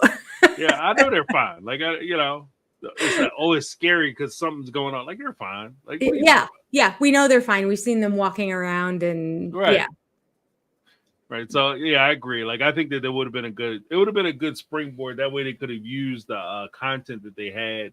I still hold out that, with the way they rushed out the look back and the talk back and the Christine's wedding, and they did it in a compressed time frame, I thought for sure they must have had something cooking for the springtime.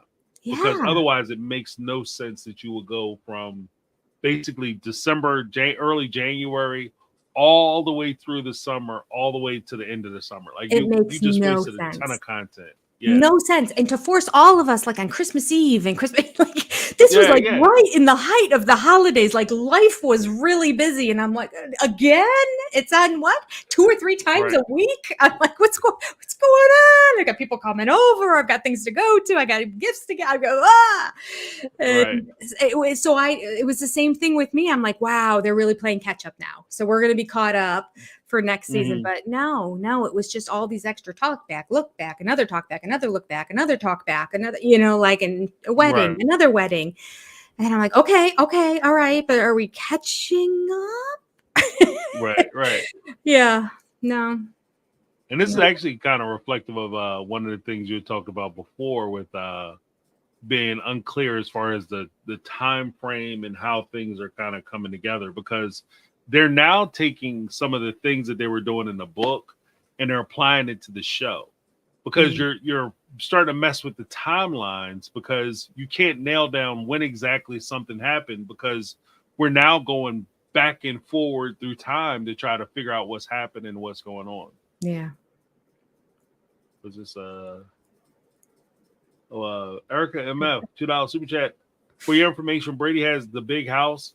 Jenny, please rewatch. All right, I will. You got it, Erica MF. From what I remember, they had the big block house that was like he basically divided it into 4 separate homes that were all kind of together, and it almost was like a motel. Additional. Yeah.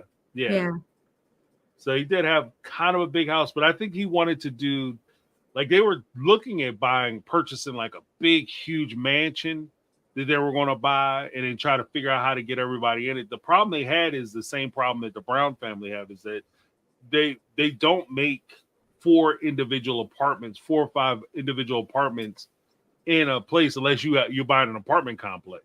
Like it just doesn't exist. So you won't have a big single family home with 5 individual houses in it. Yeah. And I think that's like the only way you get that is if you build it. Right. And then you have zoning issues. Right. Right. You can't just do whatever you want to. It has to be approved given that situation. I heard recently that his construction company, remember they would show his construction company getting different jobs and that he did construction building polygamous homes, that was like the focus of what his business was, but it has since folded up, which is probably partly COVID and partly polygamy is just not as cool. People are onto it now that we have all the shows. I'm like, I don't know if it's such a good thing. It's not working out for anybody. And he is down in Haiti building houses. Oh, is now. Yeah. So I don't know if he's he's obviously not making much. So I don't know if he's kind of doing it just as a humanitarian kind of situation or if it's a permanent situation. I have no details about it, but it was some article I was reading said that he is spending time now in Haiti building homes. Yeah. Wow. Yeah. So it'll be interesting to see. I would love an update. Yeah. That would be his YouTube channel. Tanya Johnson with the $5 super chat. Last season's wrap-up interview episodes were so disappointing. Bring on My Life After Sister Wives, the TV series. There you go. Yes. I would love that. Absolutely. They were so disappointing. They need a better interviewer. I don't know. People are hypothesizing that Suki didn't push enough to get answers from them because they would just walk off. And all I think is, okay, so let them walk off. There's television right there. Like the man who can't have his feet held to the fire. Like if you're going to finally hold him to the fire. I mean, I did think that the one good thing about last season in terms of TLC's production staff, and I've got nothing good to say about them, but I will say this, the one good thing that they did was they showed a little bit of the behind the scenes. So they were showing where normally they would clip in all of the couch interviews, all the interviews that were at the very end of the season, they were showing them walking in, they were showing them talking between clips. So you were seeing authentic. I bet they had no idea any of that was going to be on the film. So the whole I can't. How do you turn this thing off? I can't. Drama of it all. I'm sure she had no idea that they were going to put that on TV and make her look a fool. And Cody going off and being angry with the producers and that too. And I was here for it because I'm like, I am convinced he's had that attitude this whole time, and they have shown him in the most positive light.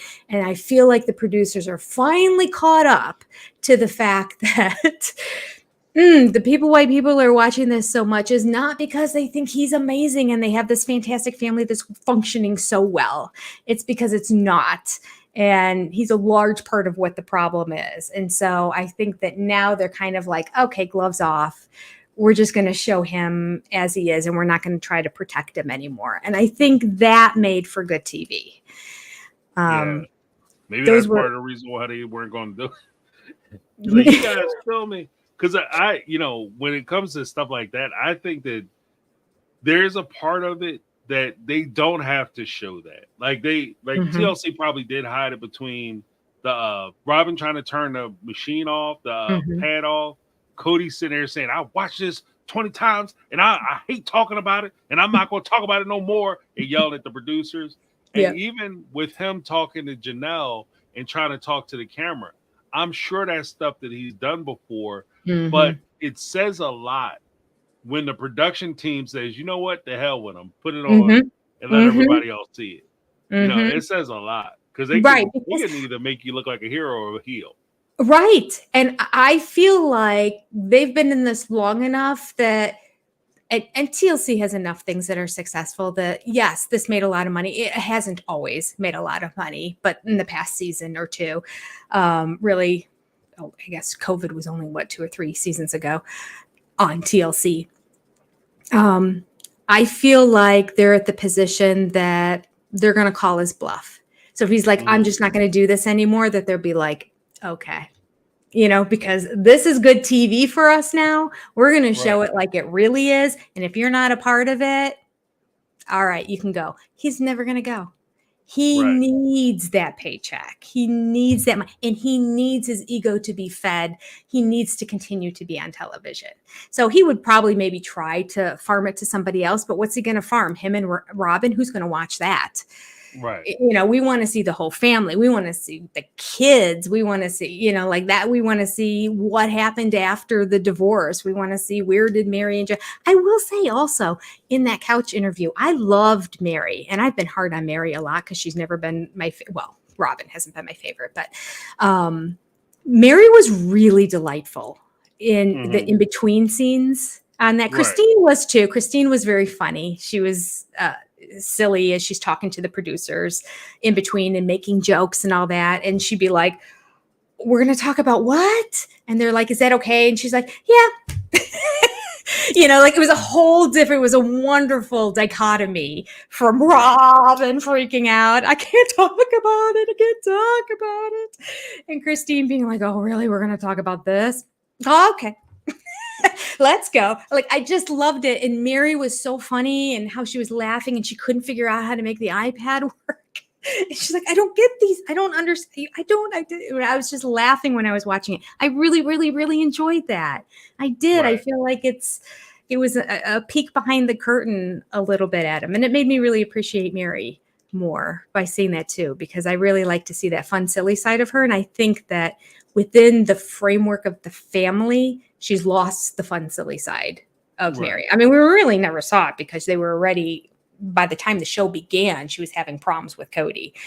And so we never really got to see much of it. Her and Christine a little bit would kind of, but I think we're kind of doing it for the camera when they would like chase after each other and whatnot. It didn't feel very authentic when you watched it.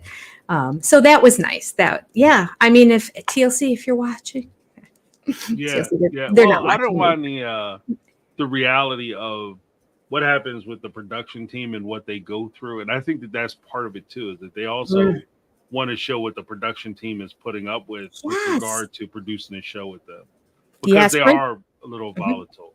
Yes, breaking the third wall is in now. Like a lot of shows are doing it, and it really is the best the best part of the show. And if TLC was smart, and if they really wanted it, well, if they're not smart and they obviously don't want to make as much money as possible, or they'd catch up.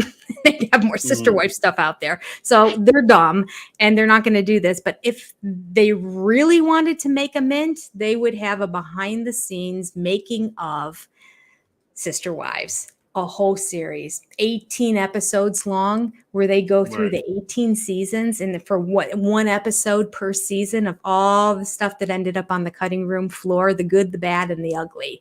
So like really sweet, lovely moments that we didn't get a chance to see, because any new footage is fun. But then also the personalities behind the scene. And having that, and talk about riveting television. Oh my goodness. I would rewatch it 5 times probably.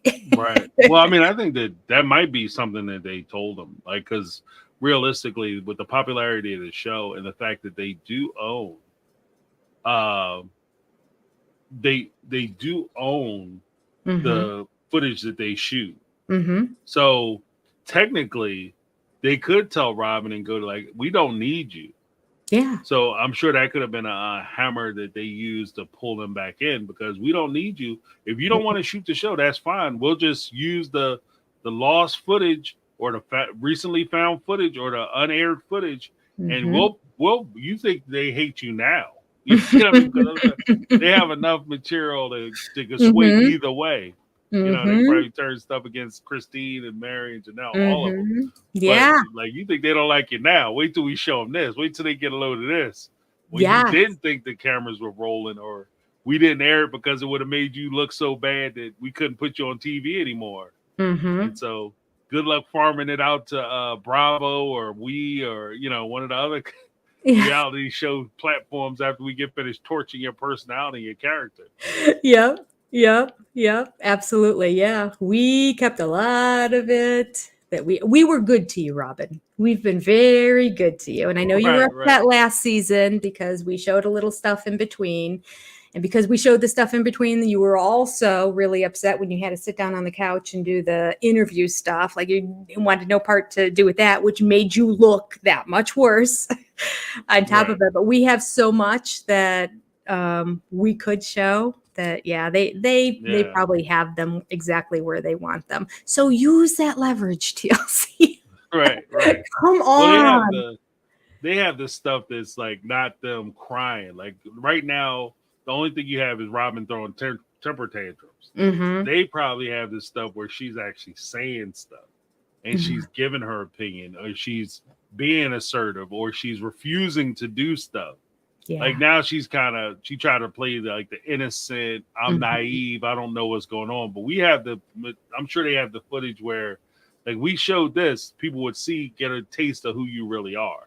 It'd be a wrap. So I mean, if they don't want to play, you have it. So use what you got. I would love it. Riveting television. Fantastic. Even for all of them. I mean, behind the scenes for everybody would be great. Now the cameras were rolling the whole time. So it's not like they're hidden cameras and you're exposing something that you shouldn't have exposed. It literally is footage when they knew the cameras were running. So it's completely legit. I don't feel like it's nefarious to say we want to see the in-between stuff that was going down. But although I guess you could say it like maybe they didn't know that the leading up to, okay, we're going to start now. The stuff before that might get aired too. But I mean, you have to be a fool to think that you can, because I am sure there are times that they walked in and they're like, okay, we're going to talk about Meri now. And they're like, oh, honestly. Okay, hold on. Give me a second. Right. Okay. I hate her. Yeah. Yeah. All right. But I just say, yeah, she's great. We're having a little struggles, but we're working through it. And family first, and and all the mantra and all the lines that they would do. And it would be great to see the real line that came out ahead of time. Or Christine is driving me nuts. If she says one more word, I can't hear it again. Just whatever. It would just be lovely to hear. Well, I don't think it would be nefarious from the respect of until the episodes air. And they put them together, they edit them and put them together. They don't know what they're going to show on the show.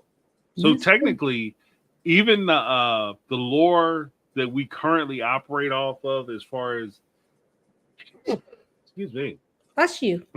Thank you.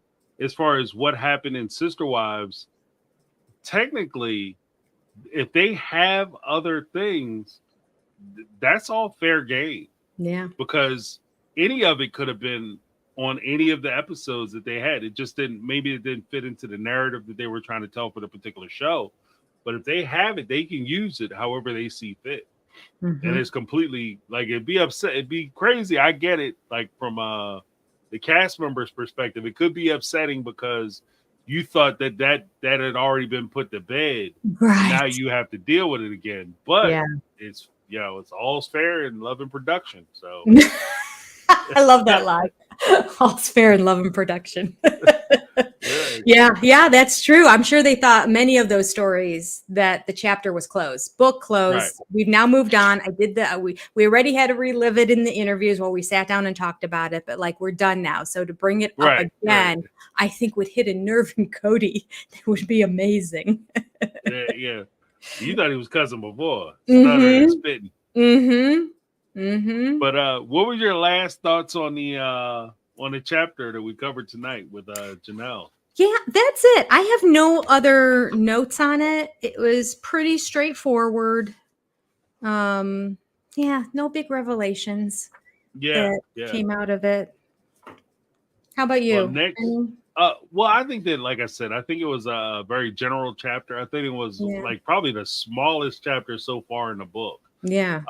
The shortest by far. And she really didn't say a whole lot. There's not a whole lot to be gathered from it. There's some innuendo there. There's some things that kind of give us a little bit of insight if you can kind of take one thing and put it with another thing. But other than that, like, she's not throwing anybody under the bus. She's not really spilling any tea. She's not really coming out saying that this person or that person is failing in this particular way. Yeah. She's just kind of riding the tide. And if anything, again, she kind of strikes me as a person who was involved but not quite involved.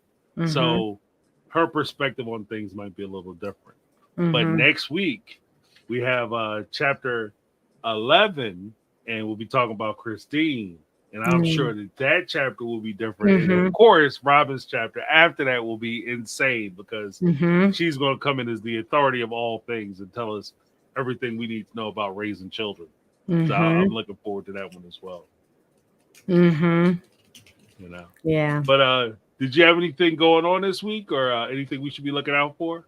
Well, I was really lame last week and I didn't get a video out, so I apologize because I know I said it. So there's no way I can go another week without getting another video out for you guys. Right. So that will be coming out soon. We're finishing up the book. I think we have 2 chapters left. So Thursday night at 7 p.m. Will be the second to the last chapter in the book. We'll go over that.